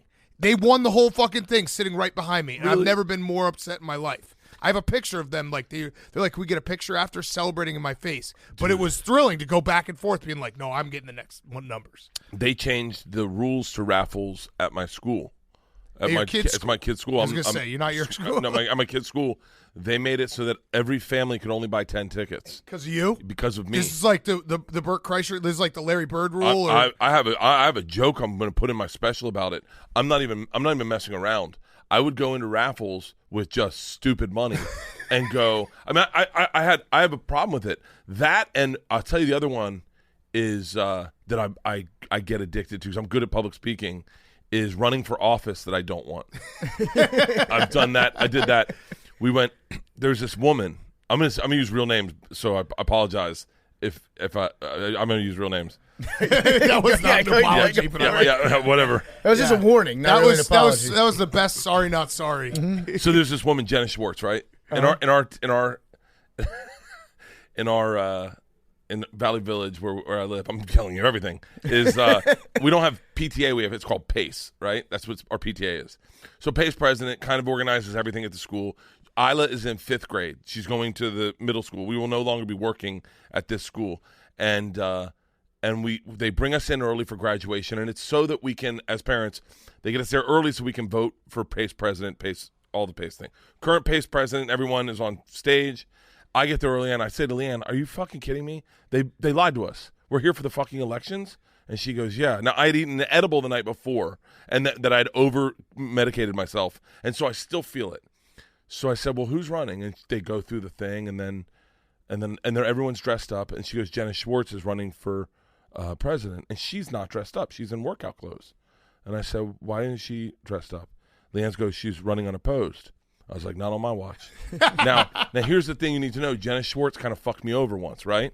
Not fucked me over bad, but just in a weird way, So I look back, a guy named Brian Stepanek. He was on, I think, Zach and Drake or whatever. Brian Stepanek. I look back, I go, "Hey, nominate me for PACE president." And he's like, "For real?" I go, "Dead serious." He goes, "I nominate Bert Kreischer." I go, "I accept." And Leanne goes, "What the fuck are you doing?"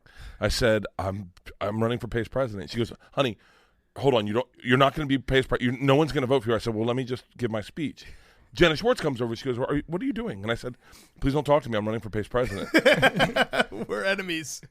So I go up, and they go, "Who would like to speak first?" Now, Jenna Schwartz has not worn makeup. She's not gotten dressed up. And she also hasn't prepared a speech. She's been running unopposed. Mm-hmm. I get up. I'm almost verbatim.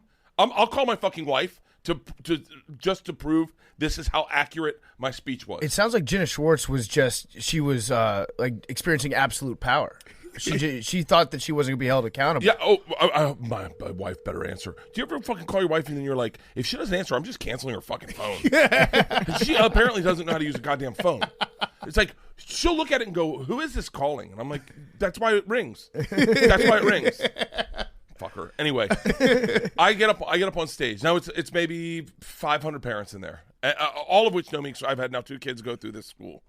I said, my name's Bert Kreischer. I'm running for PACE president. This is almost verbatim in my speech. I said, "I know Jenna Schwartz. I used to hike with Jenna Schwartz on Fryman Canyon. Me, my wife, Lynn Grusin, Kathy Fromkin, and Sandy Tatt would hike every morning." All the names. All names, all accurate. We would hike every morning at Fryman Canyon right after drop-off with Jenna Schwartz. It was fun. Great conversation. And then one day, she didn't show up. We sat at the trailhead for about 30 minutes, and she never showed up. She didn't call. She didn't text. Nothing. So we decided to hike.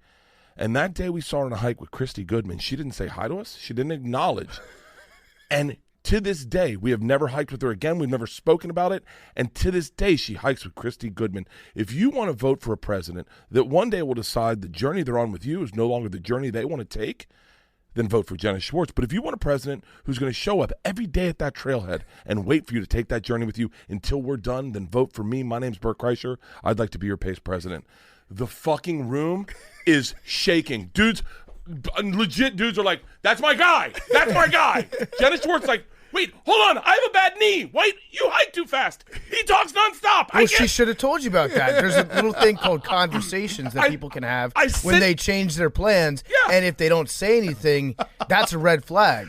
I sat down, and my wife goes, "You have to stop this." And I go, "I just want to hear what she has to say." And they're like, "Well, that's Bert's speech." Jenna, and she comes up and she goes, "Okay, hold on one second. Okay, he doesn't really want to be PACE president. This is a joke. You're joking, right? Hold on. I have a bad knee. No, listen, Christy has a bad knee also." And I just raised my hand. I go, "I'd like to rescind my nomination for president." And that is the funnest. I got in trouble in college for it. There was a Miss Florida State pageant. And every fraternity had to have a contestant that you brought up. And so we're getting there, and we're sitting in the big auditorium, and no one's taking the mic. And I'm like, I'm going to go up and take the mic. So I get up and I walk up and I go, I want to thank you everyone for coming. This is so great. We'll give you all yourselves a round of applause for just coming out today. And everyone gives themselves a round of applause. I said, awesome. If everyone just passed forward their physical forms. And everyone's like, physicals. And I go, oh, you guys, that's totally cool. If you don't have physical, I'll be administering physicals in the back bathroom. So just line up back there. And 4 girls got up and walked to the back bathroom. And I was like, I'm fucking around. Well, I got in a lot of trouble. Apparently, I had to go to fucking Omega whatever and fucking apologize at their dinner. I was like, what the fuck? You can't take a goddamn joke. You're an agent of chaos. I love it. It's just like the moment. There's humor in every moment, and it's like, how can I make this a ridiculous moment? I think when you become a comedian, you definitely can live in that. But then there's the other side where your jokes don't fly. But they're those still are almost funny funnier. sometimes, yeah. When you get like the anti, like when everyone's like, "Oh my god, how could he say that?" That's even better, I would assume. Have you had that where you're like, you've done something and everyone's like, "Dude, what the fuck?" Fuck yeah, they had a dance.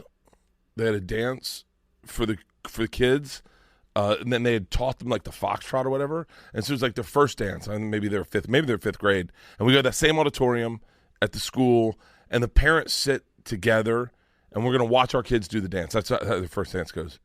So before this dance starts, they pull us outside, and they're like, "Hey, listen, we need to have a conversation with the parents. I apologize." One of the teachers was like, "I apologize. I assumed everyone's gender, and I paired them up, boy, girl. I assumed a lot, and it's on me. I hope to learn better. But if you're cool with it, the dance isn't going to go forward like this. We're just going to let them pair with whoever they want to pair with, because apparently some parent got upset. We're going to let them pair. It's going to be like girl, boy, whatever. It's just going to be him, them, or whatever. They're all going to pair up, and they're not going to do a dance. They're just going to dance to music. Is that okay?" And now I'm watching parents grandstand, like going like, "Actually, we don't even call our daughter a daughter, whatever." They're like spouting their politics. And so they get to me and Leanne, and they're like, "Are you guys cool with that?" And I was like, "I'll answer that." And Leanne's like, "Please don't." And I said to a group of very liberal parents, I go, "I actually don't care if my daughter dances with a boy or a girl, just as long as it's white." And the fucking, you could watch. They were just like, "What did he say?" My wife's like, "He's a comedian. And I was like, I'm just kidding. It better be a boy and it better be white." And there were parents that were legit upset. Oh, I'm sure. Dude, when I won the raffle that changed the raffles, there's a dude. This is whoa. So I win this one raffle that changes all the raffles, and I go in to Corolla like a week later. And I'm telling him the story of this raffle, and I say the guy's name. One dad got really upset because after I won all the prizes, I then walked around shirtless with all the prizes, going to parents, going, "What did you guys win?" Like, I won all the prizes. I won them all. And this dad's like, "I have a raffle budget." And I go, "Fuck your raffle budget." Yeah, well, you're pretty much like the reason they invented the salary cap in football. Yeah. Just for elementary school. You'd make a good baseball owner. No, but I think you've tapped into something here, because it's.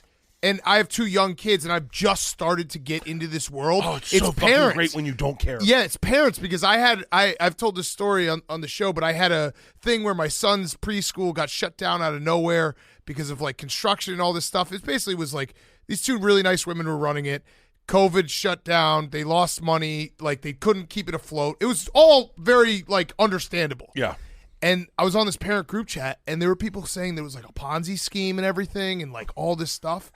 And I should have done, I now know that I should just go for it.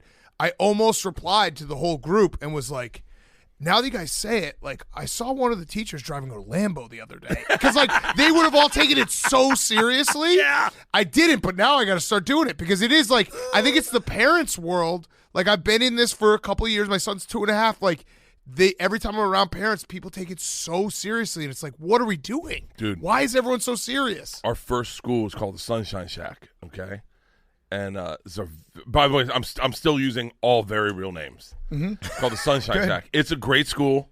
It's a great fucking school. It was preschool. It was awesome. First day there, we do like a parents, get to like orientation, and it's all fucking famous people. I mean, it's Billy Crudup's chick at the time. Something Masters. I don't know who it is. But she was in Weeds. His chick at the time. Nia Vardalos, who wrote My Big Fat Greek Wedding, her husband Ian Gomez. It's everyone, and then Jay Chandrasekhar, like all these big famous people, and Fred Savage. And Fred Savage. So Fred Savage, his kids were, I think, a year below mine, maybe. Or maybe he's Isla's age. So Fred Savage one day. Now, I always came to this place hungover. I had always been out doing spots the night before. And one day, Fred Savage is there, and he's on the ground playing with the kids. I don't get on the ground for kids. I'm like, I'll sit in the chair, but I'm not getting on the floor. Adjacent, yeah. Yeah.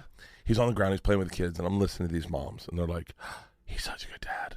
He is such a good dad. And then one of the moms was like, and you would have known that. Like, knowing who we grew up with him. We grew up with him. We've known him since he's a little kid. And when I saw him on the Wonder Years, my first thought, I can't wait to see what he's going to be like as a dad. And he's amazing. And I go over and I go, yeah, he is a good dad. It's so crazy, like, considering who his father was, that he turned out this way. And they're like, who's his dad? I go, Randy the Macho Man Savage. And they're like, for real? And I go, yeah, his mom's the beautiful Elizabeth. And I go, you didn't know that? And they're like, oh, yeah, I guess he has a showbiz family. And then I just walked away. And then the fucking people that ran Sunshine Zach were like, hey, man, are you talking shit about Fred Savage? You want to know the worst one? The worst one was Billy. Billy Crudup. I'm sure it's in the news or something. Billy Crudup's a fucking great guy. That's why I'm hesitant to say anything bad about Billy Crudup, and I'm not saying anything bad about him. He's awesome. He wasn't part of this. Billy Crudup's a fucking legit guy, like a legit great guy, top to bottom, a great guy. But no, but I think I'm just hoping this isn't gossip, but it's been fucking 17 years. So him and his chick get split up, right? And Mariston Masterson, whatever her name is. They split up, and he starts dating someone else. I think it was a celebrity. I don't remember. I think it was Claire Danes. Someone have to Google it. But it's fodder for the tabloids. So we have a end of the school picnic, and someone at the picnic takes pictures and sells them to the Star or whatever. And fucking because of my constant behavior, they immediately assume it's me. But nothing about you would say, like, this is a guy that would go behind your back. I did have a big camera because I was a dad. Because I was a dad. You've got, like, this vest on with the rolls of film in it and shit. But I had, like, a camera because back then cell phones didn't take pictures. Right. So, like, I had a legit camera because I was a dad. And as soon as I get blamed for something, I start behaving guilty. Like, the second you go... hey, did you cheat on my wife? One time found a pair of jeans in my laundry, like girls' jeans, sexy girl jeans. Mm-hmm. She goes, "Whose are these?" And I started laughing so hard that I couldn't defend myself. I go, "I have no idea," and I was like, "I don't know where they came from." And she goes, "Where the fuck would you find these?" And I was like, "I have no fucking idea. I have no idea." And she legit was like, "How the fuck would you have come home with girl jeans?" Her best friend was like, "Fuck him. He's a cheater. Divorce him. He's a cheater. You caught him. He's a cheater, divorce him." And then my wife's like, fuck it, I'm going to wear the jeans.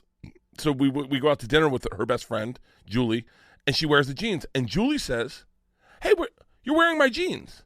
Leanne goes, these are the jeans I found in his laundry. And she's like, no, those are my jeans.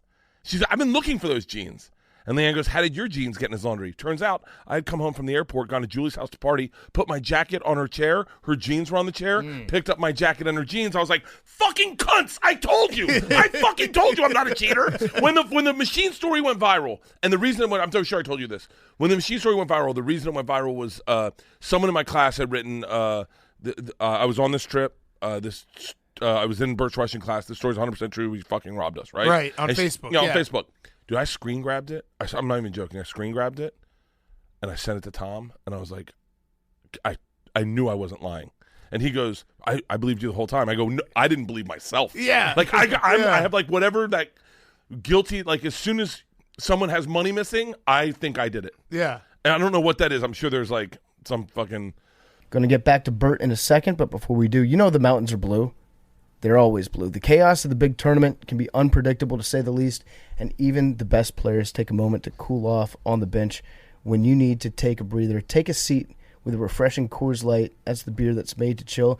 Their commercial, that song in the commercial that they're playing, that's been stuck in my head. It's a great song, very relaxing song. Do-do-do-do-do-do-do-do. People wait all year for this, and the tournament is a perfect excuse to do nothing but chill and watch the games with the beer that's made to chill. Coors Light. There's only one beer out there that's literally made to chill. That's Coors Light. The mountains on the bottles and cans, they turn blue when your beer's cold. That way, you always know when it's time to chill. We love Coors Light. It's all we're drinking this March. It's the official beer of basketball. It's the official beer of sports. It's the official beer of chilling out, hanging out with your buddies, watching the mountains turn blue. When you need a strategic timeout from the madness, reach for Coors Light. It's the beer that's made to chill so you can refresh the spirit and jump back into the excitement. Get Coors Light in the new look delivered straight to your door with Drizzly or Instacart by going to CoorsLight.com/take. That's CoorsLight.com/take. Celebrate responsibly. Coors Brewing Company, Golden, Colorado. And now here's more Burt Kreischer. We got to get Tom on too. Tom Segura, your co-host. How's he doing physically after his one of the all? If you haven't seen the clip, it's very relatable to anyone who played any sport at any point in their life and then gained some weight in 20 years and then said, "I'm going to go do this again." It scared me off of playing basketball for a little bit there. He's doing good. He's doing really good. What did he break? Tell me the whole list of injuries. So he went to jump, and as he went to jump, his left patella ruptured. That's such a bad injury, too. That's just the start. Like, that's not even – I know, but that alone – people talk about, like, the ACL as being a bad injury. Yeah. If you rupture your patella tendon, that's, like, the most painful knee injury that you can possibly have. Well, his exploded because apparently it wasn't meant to solely hold 280 pounds.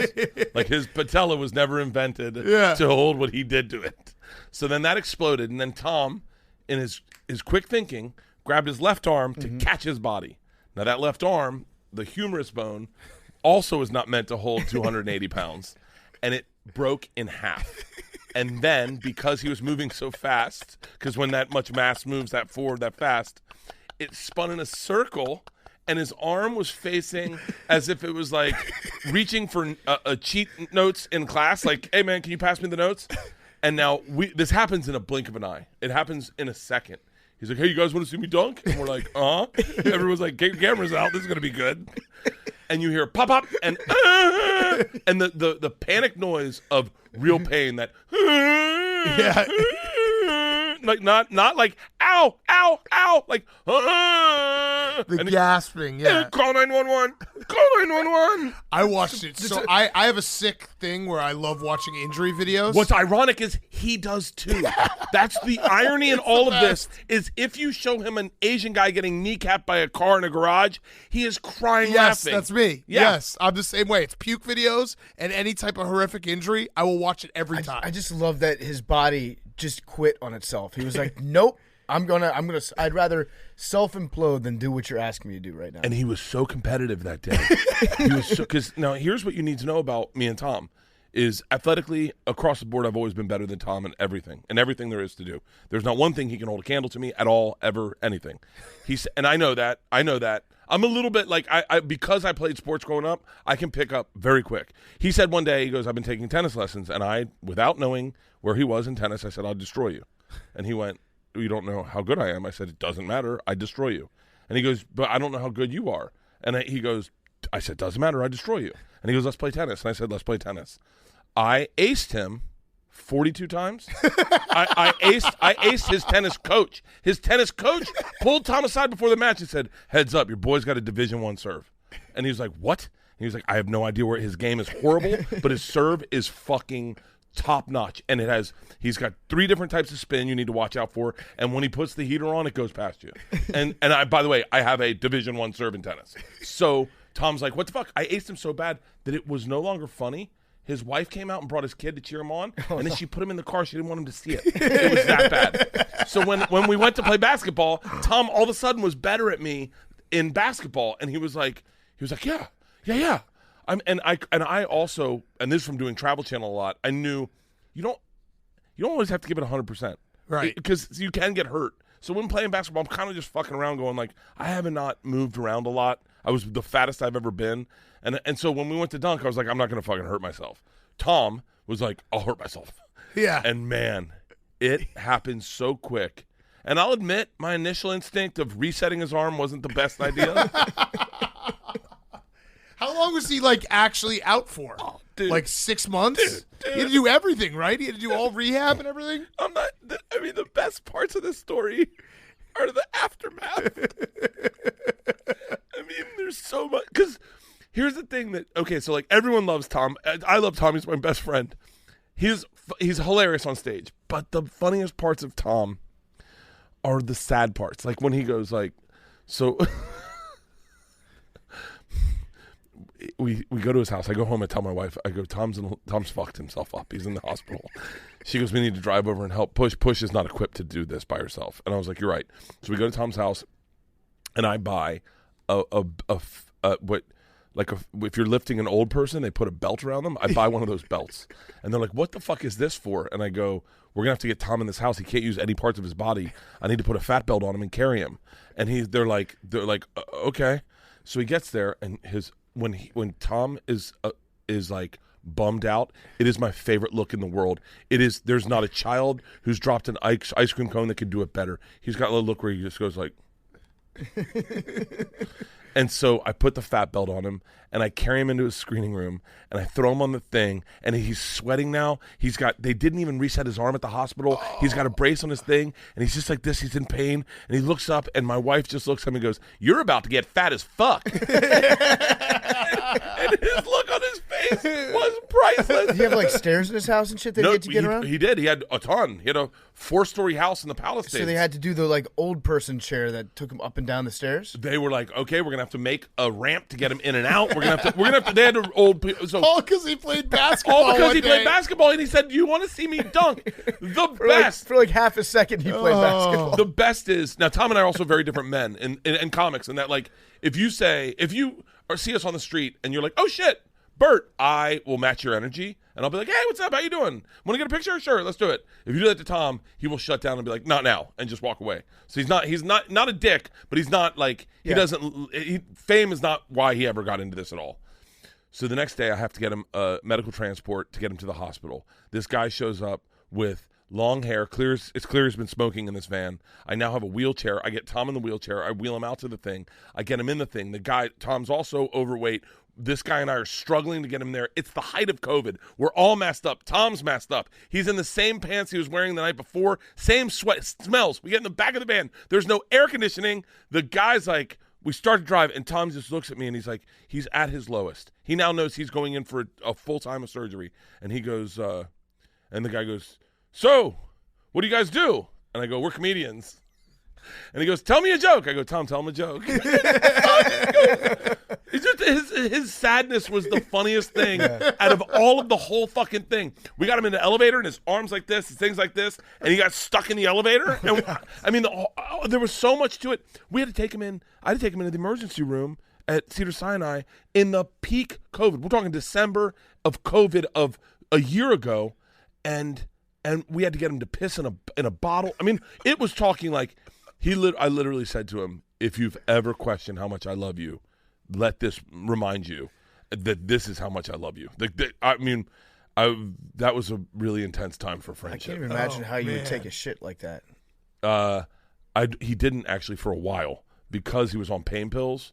So he was on so many pain pills, he wasn't shitting. And then when he started shitting, he had COVID. So he thought he was just detoxing from pain pills. Oh, and Jesus yeah, these are all Christ. stories. By the way, these are all stories you would never hear from Tom Segura. Like he would never tell you these. Oh. But yeah, it was an interesting time in my life. And then I ruptured my arm and blew out my tendons, and he was great for me because he like helped me. He got me a physical therapist, and yeah, he's an interesting. I know that you're a golf fan. Can you still play golf with your injuries? Yeah. I played Pebble Beach the other day on the fucking. Have you ever played with the one that's got the screen? I played it several times on Tiger Woods 2005. I think that golf game, maybe the best sports video game of all time. Maybe the best. So I was addicted to that game. I love that game more than ever. I played real Pebble Beach. I was playing the one that you hit into the mat and it shows up. So I played that the other day. But I played Pebble Beach for real. And it wasn't until hole 5, the par 5 uphill. You know the one on the cliff where you hit and then you got to hit up blind into until I went, I've played this fucking course a million times. I was actually on hole 3, I think, or hole 3. You're like, this is way easier in person than it is. I'm well prepared. I got up there and I go, this is a drivable par 4. And he's like, it's not drivable. I go, it's 310. It's a drivable par 4. And he goes, it's uphill. I go, it's a drivable par 4. I hit 5 balls until I got up by the sand trap. We got to get you down to the Masters. That would be great to have you go cover the Masters there. Oh, that's all you had to say. Yeah. That's all you had to say. That is all, dude. That's the perfect environment for a guy like you because it is, it's the old school place, very buttoned up. Tradition's important down there. They do like fake bird sound effects on the broadcast. No way. They really doctor it up. They spray paint the grass to make it look greener than it really is. They do have an army of people that walk around like picking up every single leaf with like little tweezers to make sure that it looks perfectly manicured. Golf tournaments are fun as fuck. We used to go to the TPC every year out in St. Augustine, I think. I think that's where it is. But all I know is that hole 17, we just sat by that par 3 and just watched, and everyone would bet. It was the funnest. Yes. Yeah, but getting you down in Augusta and inside the Masters, that would be maybe the best content that I've ever had. I would come all over my pants to be at the Masters. That's how you get in. They'll hear that and they'll be like, okay. Hey, man, I guys hope you know I came in my pants for this.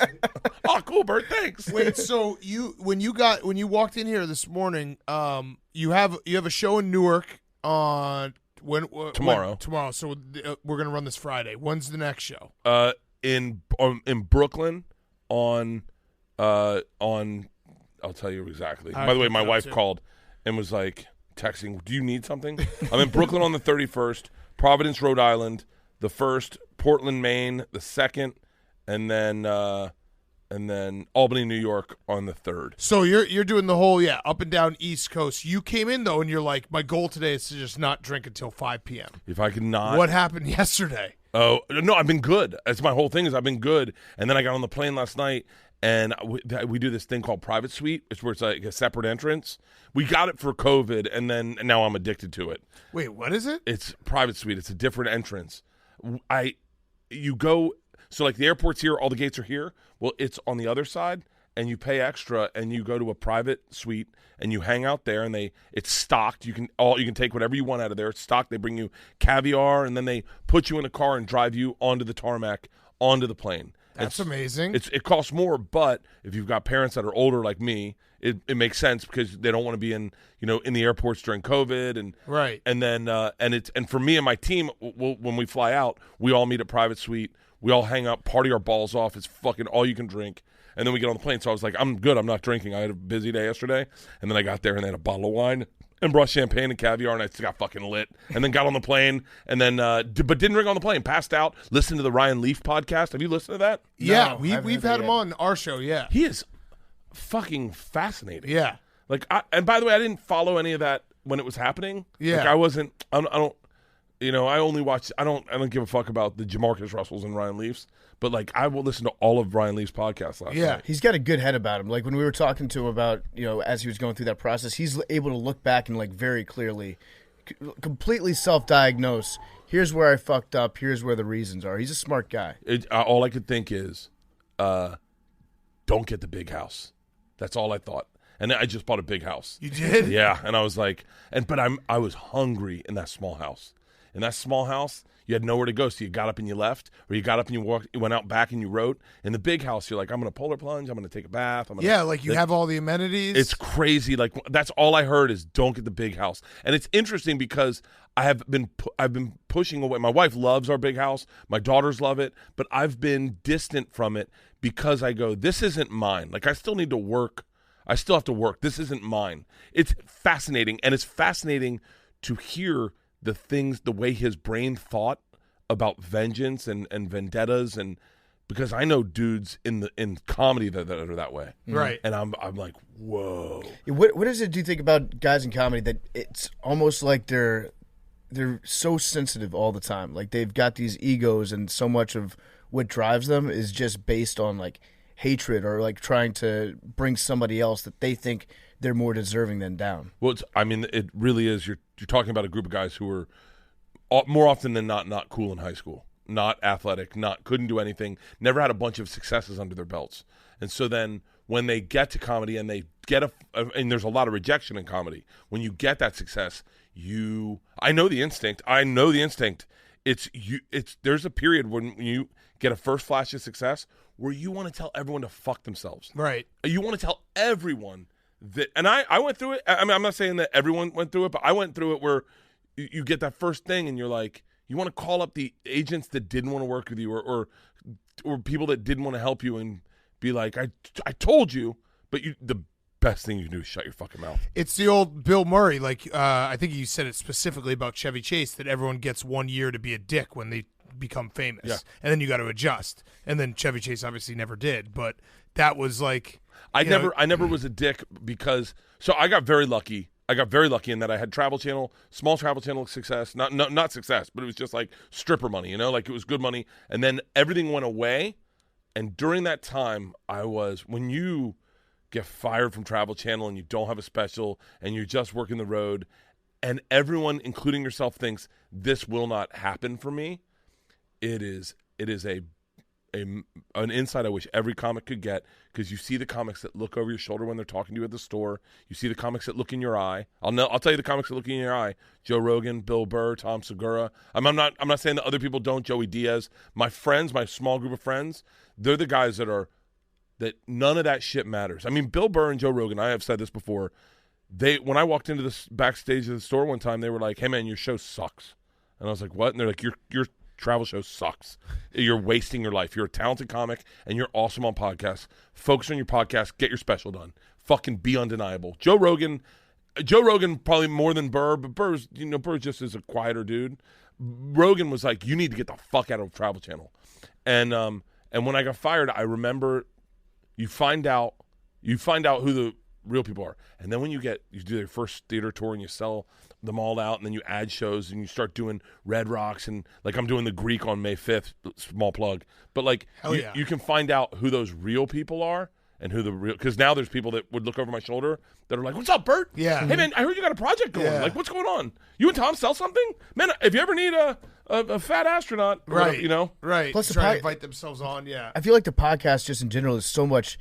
It's perfect for you because you don't have to worry about having like a full team of people to approve every idea that you have, or like. And I have a lot of bad ones. Yeah, but the bad ideas are usually the best ones. Oh, right? Yeah. Oh, dude, let me tell you something. You should do a show that's just strictly bad ideas. I've had bad ideas that are so bad that everyone says they're horrible until fucking Dave Portnoy greenlights them, and then all of a sudden, Bert Kreischer's a goddamn genius. And then I have my next bad idea, and everyone's like, quick, before Barstool does it, and it's not a good idea anymore. So I came up with Two Bears Sports Management probably like 3 years ago. I was like, we need to start signing talent. It was a joke, and Tom's like, what do you mean? I go, we need a talent. We need to find talent. And we talked about it. We laughed about it. Athletes reached out to us. We talked to one guy, the Handshake King. We signed him. But then you guys did it, and all of a sudden, all these agents that mocked me hit me up. They're like, "You still doing sports management?" Mm-hmm. And I was like, "Man, we don't have the infrastructure they do. They're a different animal. Like, they're going to do it and succeed." Tom and I were just thinking about a lark, and then I came up with stupid fucking Two Bears Racing, a racing team, and I fucking just invested $100,000, and I'm just waiting for Dave and you guys to do it so that it's a real idea. I bought Tom a race car. You bought him a race car for his birthday? I bought him a race damn. car. So we do gay birthdays. So we do gay guys buy the best presents ever, right? So one year Tom bought me like a $3,000 electric bike that goes 40 miles an hour. Oh, those things are sick. They're awesome. Yes, and they're even better. They're motorcycles. They're even better at 2 a.m. when you're drunk and no one's out, right? Yeah. So then the next year I bought him. We said, for our birthdays, we'll buy more expensive gifts every year, and until we get to $1 million. And so then, unbelievable. But I'm like looking at my time. Like, Tom's 42, I'm 49. I gotta speed this up, right? Mm-hmm. So I buy him the next year. He had moved to Austin. I bought him a $15,000 wave runner that goes 70 miles an hour, right? So he's like, nice. So then this year, does he use it? Every fucking day. Oh, okay. Tom's a speed freak. Okay. So he gets on glass and just. He uses it so much, he bought a second one. Okay. So then this year he calls me up. I'm stressed. We got the movie coming out. Or we're wrapping the movie. I'm doing screenings in like Sugarland, Los Angeles. I'm doing shows. I'm on tour. and I'm stressed out. Tom knows, and I'm doing 2 Bears in Austin, and he knows I'm stressed out, and he calls me up and he goes, "Happy birthday. Don't worry about next week." It was like my busiest week. And I go, "What?" And he goes, "Don't worry about it. I got you. After you show in Minneapolis, I got a private jet. It's going to pick you up. It's going to take you to Austin. We're going to do 2 Bears. Then the private jet's going to take you to Sugar Land, and it's going to drop you off to go to the screening of the movie. Then it's going to take you back to L.A. so you can see the girls and do your voiceover, and then the private jet is going to fly you back out on the road." And I was like, "For real?" He was like, "Yeah." And he goes, "And it's not one of the tiny ones. It's the fucking G5. It's like the fucking big one. It's like $70,000. And I'm like, all I thought was, motherfucker, I got to spend $100,000 on this guy next year. So I said to him, he's really into cars and racing. And I said, "Let's start 2 Bears Racing. I'll buy you a race car for your birthday." And he's like, "Are you being serious?" And I said, "Yeah." And he goes, "No, you don't mess around with me. This is like my dream." And I was like, "Done." So I bought a $56,000 race car. We're doing endurance races, BMW endurance races. Hell yes. And I would love if Barstool could start his race team to make this fucking real. Yeah. If you guys just pitch this around the office, if Barstool starts a race team, then all of a sudden my idea doesn't look like a weird fucking idea. Where's the race? All around. Endurance races are forever. So our first race, I think we're going to get Rogan, Tom, and Matt Farah to be our race team. It's over 24 hours, so they each are just doing laps and laps and laps. I got them a trailer. I got everything wrapped. I got them 4 extra tires, and I've got a crew that's going to be there for I'm in the race. So it's like it's on one track, though. It's on one track, and it's all different types of cars. So you're not really racing. You're racing against people in your by the way, I don't really know what I'm talking about. So I don't know what the fuck. I just have the money to buy the fucking race team. What does the winner get? Tell me the business plan on it. The business plan? Ad sales. Okay. Yes. So already in just talking about it, all our advertisers for 2 Bears have asked if they could buy space on the car. And I'm like, oh, this could work out pretty good. Secondly, live events. So we do live events, and me and Tom, and so content for live events is always the key to a great live event. This could be a great live event, either hosted there or shot and then taken on the thing. You have I made sure that my car has all cameras and the video on the inside, so people can live stream and watch Tom race a car for fucking endurance races. I'm down to drive. Yeah. By the way, let me tell you something. I came up with the idea thinking, because I literally thought, how do we get into Formula One? Right. And then they're That's like, a lot. Yeah. No, but be a Russian oligarch. Yeah. And so they said, well, you got to start somewhere. And then all of a sudden, this guy Matt Farah, who has a great podcast called The Smoking Tire, he hit me up. He goes, "This is actually a really great idea." And he goes, "For $100,000 investment, you can get into endurance racing, and I can help you out." And he knows everything about cars. So we bought the car, we bought the trailer. It's in Sacramento. It shipped yesterday. It's going to get Fuck yes. Yeah, and so that's Tom's birthday present is a race team. I love That's it. an amazing. I love it. Yeah. So now, what's the expectation on your part for him to come back at you next year? What's the ground floor for the price level? I'm assuming we're just going to double up. I'm thinking $200,000. Yeah. I don't know. I kind of want like a ranch house in Montana. Like I really. By the way, I told this to a gay dude, and he goes, "Do you know the stress we have when my boyfriend buys me something for Christmas that I've got to one-up him?" The one-upmanship, because it's dudes, right? It's fucking dudes. So there's the competition there. Then there's the love. Then there's the disposable income. Mm-hmm. We had gay guys writing in their favorite presents they brought him. Dude, it was like my boyfriend got me tickets to the Subway series. It was like the best fucking presents. Gay guys are just guys. They're just guys. Right. They're just fucking guys. Yeah, they're just guys who get sick-ass fucking presents. Sick-ass presents. Not all of them want Gucci. Someone let's go to the Masters. Let's go to the, Right. So that's fucking, I'm expecting a big present next year. I love it. I love it. All right, my last question. You should get Roback to sponsor the race car. Roback. Go to rhoback.com. We have some I know Roback. here. Yeah. Dude. 20% off if you use code TAKE. By the way, they just sent me a huge fucking box. Oh, they're the best. They actually are the best. They are the best. The most comfortable clothes. We went to a lacrosse game. I got my Roback box for the podcast. They and it was cold, and I pulled out a couple of the overshirts, and my dad fucking was like, "Who is this?" And I go, "It's this podcast sponsor. It's Roback." And he was like, "Shut up." He was like, buddy, can I go through this? And I was like, yeah. And then he's like, no, this is going to fit you. I was like, easy, big guy. Yeah, no, my dad loves this stuff too. Like I think it's the fucking most comfortable awesome. stuff in the world. So Roback.com, use code TAKE, you get 20% off.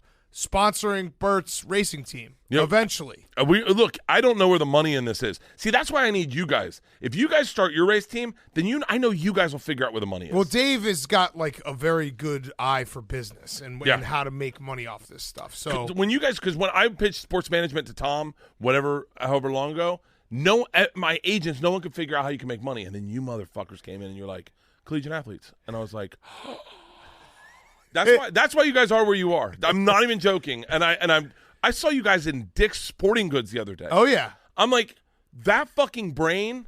That's a once in a lifetime brain. Yeah. You guys have a beautiful collective here of brilliant fucking people. Well, it's a combination of brilliant chaos and then a lot of weirdos. A lot of weirdos. Weirdos are great though. You gotta I have love the weirdos.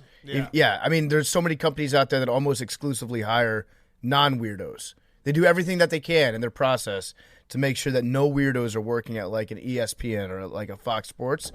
People love fucking watching weirdos. Yes. They put asses in Weirdos are the seats. best. Dude, They're the best. Weirdos, bad ideas are like this one guy's hit me up because I have we had a thing on Two Bears that I love original ideas. I love original ideas, ideas you never heard. And this guy, one guy, was like, dude, may not be the best idea.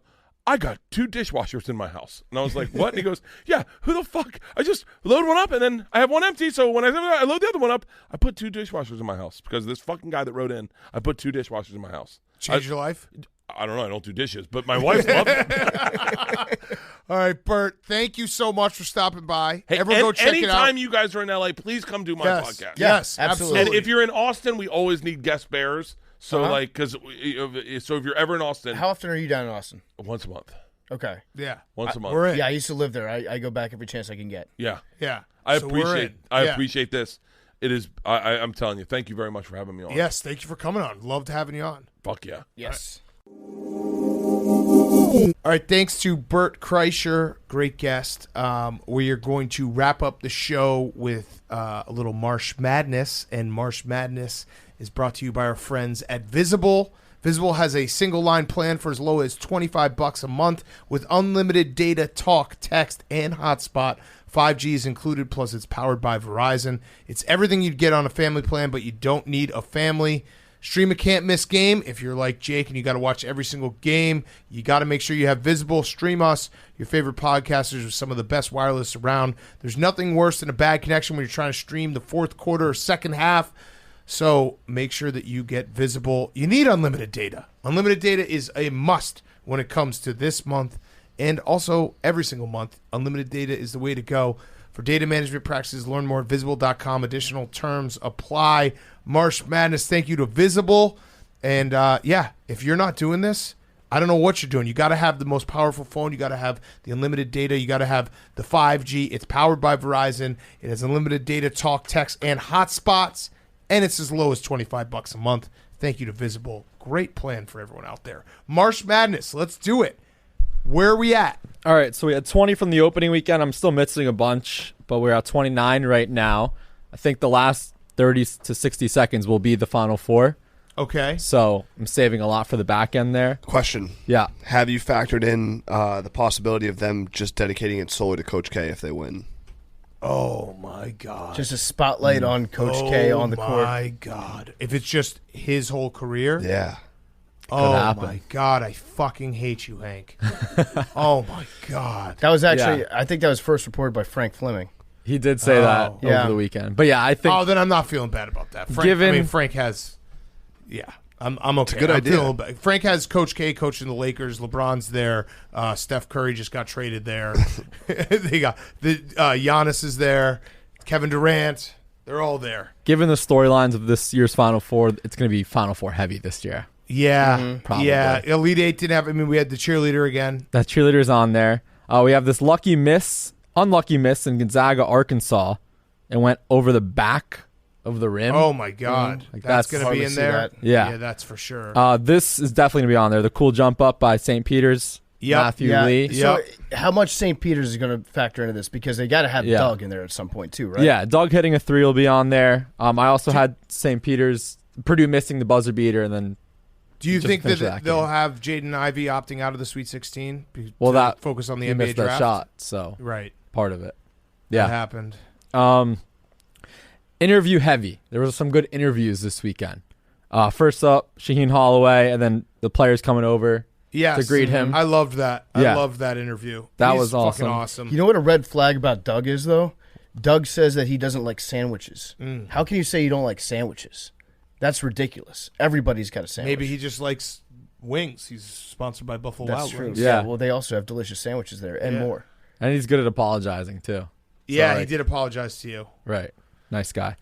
Caleb Love heat check towards the end of the UCLA that game. He game won was that game for them. Awesome game. Yeah. That game was why this tournament is so brutal. UCLA was winning that game and had it for 90% of the game, and then Caleb Love just went nuclear for the last 3 minutes, and it was oh, now you're going home. Absolutely. The Arkansas cheerleader, guarantee. Yep. With Indiana. Yep. Again, today's Jalen Williams taking a charge. Oh yeah, I like that. Those He's old the women most with in the hog country. smell good shirts. Oh yeah, those are those were great. So, Potentially, yeah. So the Williams thing, that was crazy. I didn't realize that he wears special pads to allow him to be able to take charges more efficiently. He's SEC Brad Davison. That's crazy. Yeah. Yeah. He was incredible. He also had this ability. He just would it was like watching that clip of Myles Garrett where he basically teleports through the hole. That's what Jalen Williams would do. He wouldn't be there, and then all of a sudden he'd just be underneath someone getting a charge. Yeah. Tonight's Hubert Davis interview, emotional. Hot seat. Not by me, by our podcast, Team Sport. I'll take the heat for it. Okay. Thank you. And Tony Bennett? Team Sport. We're gonna get one definitely of Manic head banging and his mane just flowing in the air. Yeah, him for hitting sure. a three. I think I had that last week. Yep. But yeah, he keeps hitting the threes. What a second half by Kansas today. David skull McCormick's fucked. and one I have on there when he went crazy. Yep. 47-15 second half, I think it was. Insane. Crazy. Villanova players going over Justin Moore after they won. Yep. He couldn't get up. Helped him on the Absolutely. bench. And then, the Jaden Ivey miss, and St. Peter's the first Elite Eight team, 15 seed to go to the Elite Eight. Crazy. Unreal run. Also, we had this debate on our post-game show. I'm interested to hear your thoughts because I was outnumbered in this one. Bigger upset. St. Peter's over Kentucky, UMBC over Virginia. UMBC versus Yeah, Virginia. 16-1. Thank you. Because I was outnumbered there. That's what I said. What? There's been 10-15s over a 2. Yeah. But I get worked up. They said that. They both said 15 over That's- St. Peter's over That's Kentucky. insane. These are the same guys that put Hubert Davis on the hot seat? Jake, how do you do it? I don't even know what that argument is. It's not an argument. That's the most It's recency biased argument I've ever heard. I think I think they're making the argument because it's Jersey Kentucky City, and too. it's Coach Cal. Yeah. I think there's some Jersey City. Right, I understand it's a But blue blood, but 16 ones 16 over a never 1. happened. It's a one-time thing. 15 but- over 2 is 7 or 8 times. Yeah. Lehigh Jersey City. over Duke. Yeah. I think it's not even a debate. They said maybe 60-40. I'll tweet out the poll right now. Okay. That's an insane. I said UMBC over Virginia, and I was outnumbered. I think sometimes your co-hosts on the podcast, I don't know how they function in real life. I feel like they walk around on their heads, just seeing the world completely upside down sometimes. Man, I'm sorry, Jake. That's brutal. I love them. Oh, I love them too. I love them, but they are insane clinically. I It's guess you know who should host that show instead of you would be Emmanuel Acho. Yeah. I think they would.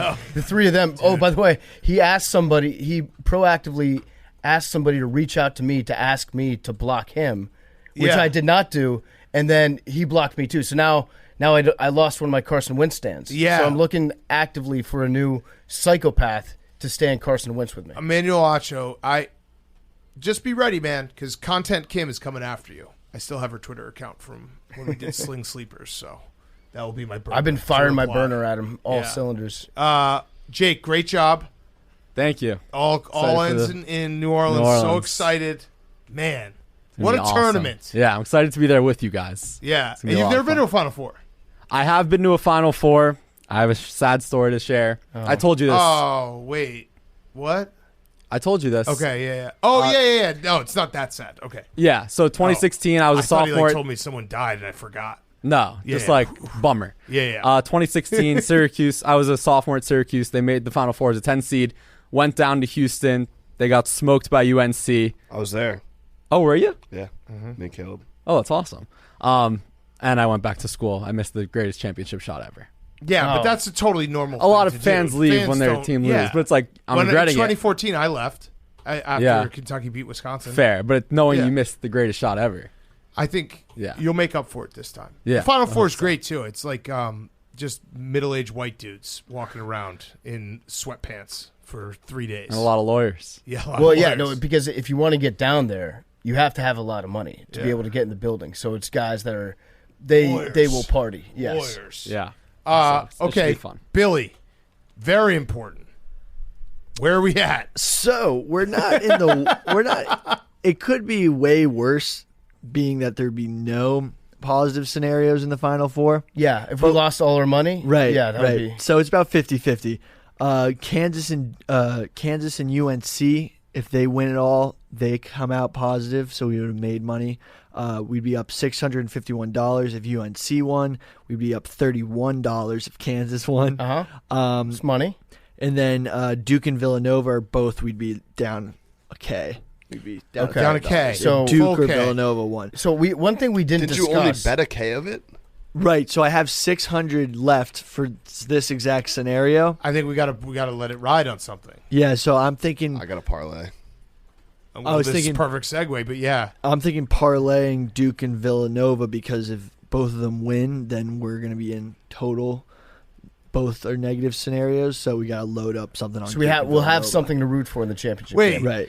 Now something we haven't discussed yet, though, is we probably should. That's on us for giving you the money, then not talking I'm about. going to give you back the money. What the payment 100%. plan was on it. So, what percentage of the profits, if any, are we expected to give to you? I'm just going to give it all back to you guys. okay, That's cool. And I'll match to myself. I'll match the portion to myself. I'm also going to say what we should do. Whatever amount we're left with. Wait, fuck. Do they change how the women's Final Four goes? Now it's Sunday night, not Tuesday night. It's usually the night after. I'm pretty sure Let they me double changed it check. though. I was going to say we should take all the money and let it ride on the women's championship.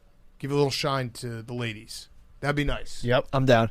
For a second, I thought you were going to ask me to make a whole new spreadsheet for the women. Yes, that's exactly what I want.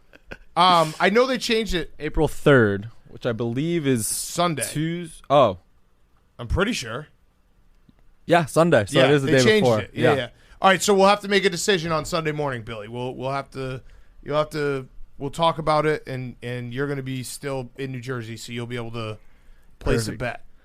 Okay. Thank God St. Peter's didn't win, because I wouldn't have been able to put a futures bet on it in the first place because of New Jersey. Yeah. So that would have been really bad. So okay. Because I had $5 on St. Peter's future to win it all when I was outside of New Jersey. They also, I think I saw a lot of books because when you bet on New Jersey, you can't bet on New Jersey teams. So they'll have title odds excluding, like your bet is void if a New Jersey team wins, and it only had excluding Rutgers and Seton Hall.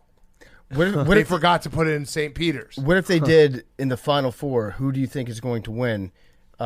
Duke, UNC, or I guess it would be Duke, Villanova, Kansas, or the field. And then the field would just be literally St. Peter's. Could you get away with that, I wonder? No, I don't think so. Yeah. All right, pretty stupid laws. So we're rooting for UNC. Yes, hard. Okay. Until I got to put something together to try to get some better situations for Duke and Villanova. Okay. You let us know how it goes, and then we will do. after Saturday night, we'll make a decision on what we're going to do with the women's championship game on Sunday night, even though we'll have a good picture of where we're at. So, Hank, that leads us to you. You're hot. I'm hot. I'll give a quick backstory because you're very involved in this too. I did have a good Hungry Dog season. I took my money out. I haven't been really gambling much. So in the beginning of this tournament, on Thursday, I deposited $3,000 after like a million bets over the weekend. I think I was up like to 4,500. You texted me to take Houston Sunday night at like 2 a.m. Did that. This was Houston versus Arizona. Houston versus Arizona. Yes, this was before the Sweet 16. So I did that, and then I think I had like 3,600 left after that Houston moneyline bet and St. Peter's for 500. I had 3,500 left. I said, fuck it. Big Cat's doing game of the year. I'm going to put all of that on Duke -4. So all 3 of those bets hit. I was feeling good about myself. Big Cat had the game of the year. I felt good about the game of the year myself. I understood his logic, Miami versus Iowa State. So Easy. I took everything that I was up, put that on Miami. So it was responsible. It was winnings. I was taking my winnings, and I love the bet. So that was $6,000 to win $11,000, and then me and Big Cat were texting again on Friday night, and I was like, dude, I love UNC. There's no way that they're going to let, NCAA wants Duke and UNC bad, and Big Cat was like, well, then Duke money line, UNC money line is the pick. That went off in my head. It clicked. It sparked something in my mind. On Saturday, I drove to Pennsylvania like an hour away just so I could put this bet in. And you can't bet on the UNC St. Peter's game. Yeah, so I bet that $11,000, the Tobacco Road tsunami, that hit. So now I'm up a shit ton, and I'm just trying to figure out like what my next move is.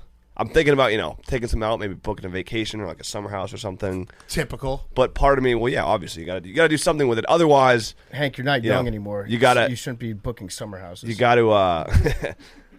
You gotta make it worth it. Otherwise, it's like if you like just keep it all in the sports book, there's no reason. But I'm thinking the Celtics are like the hottest team in the NBA right now. Best defense, best offense.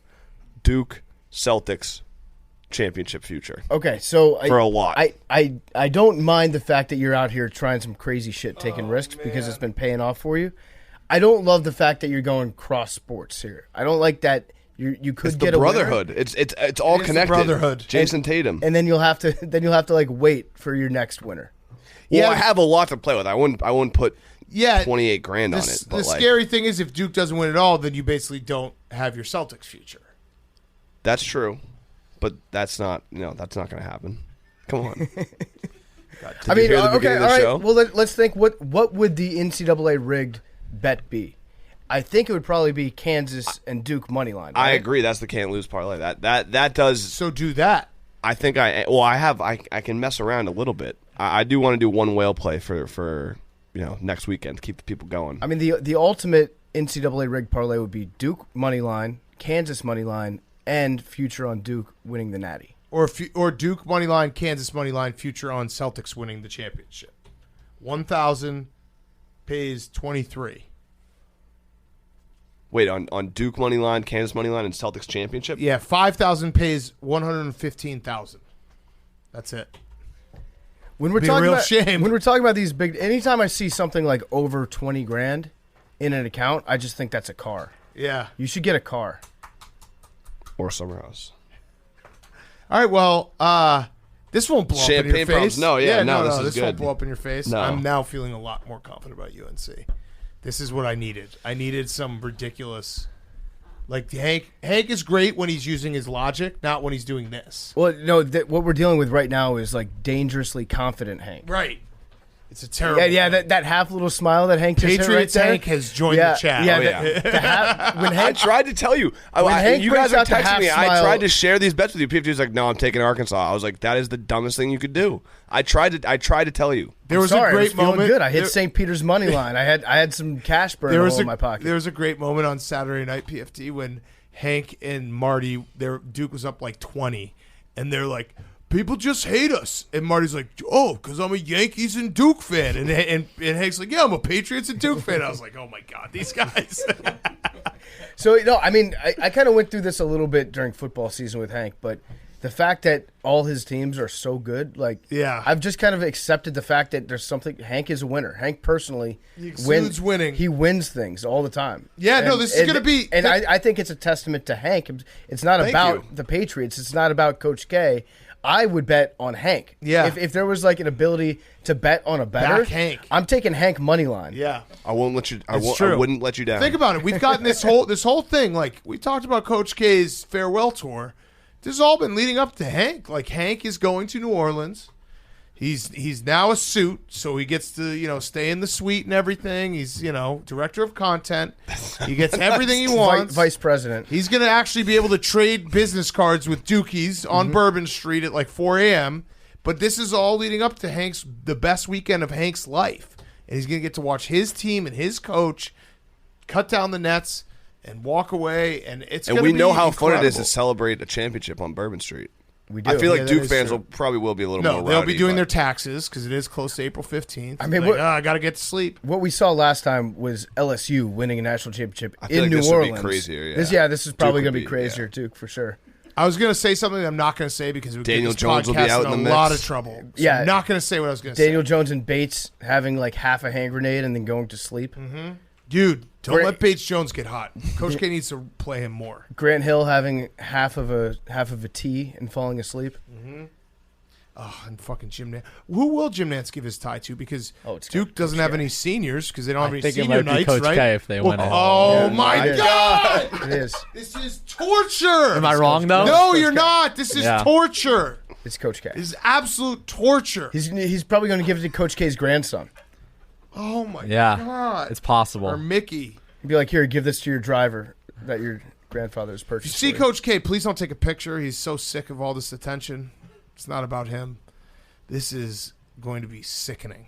Please, UNC. I bought so much UNC gear. I just need them so bad. I need them so bad. Let's go for 6.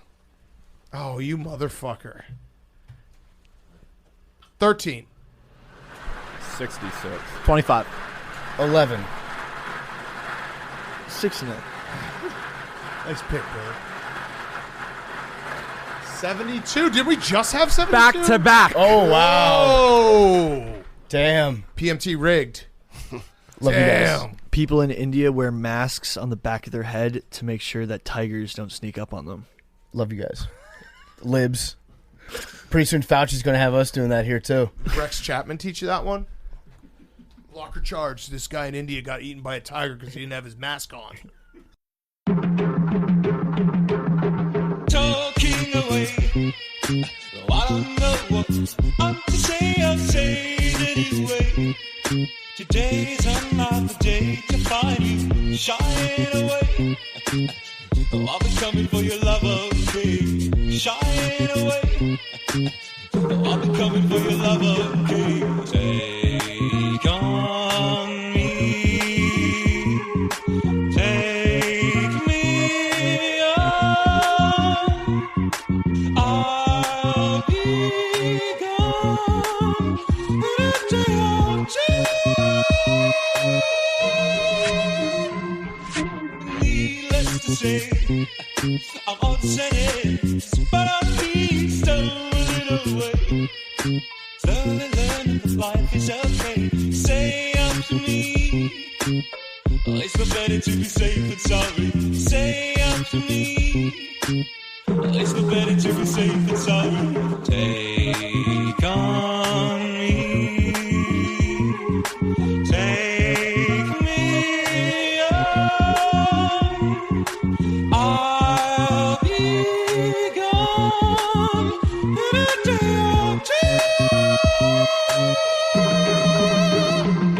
All things that you say, yeah, is it life just to play my worries away? You're all the things I've got to remember. You shine away. Oh, I'll be coming for you anyway. You shine away. Oh, I'll be coming for you anyway. Take on me. Take me on.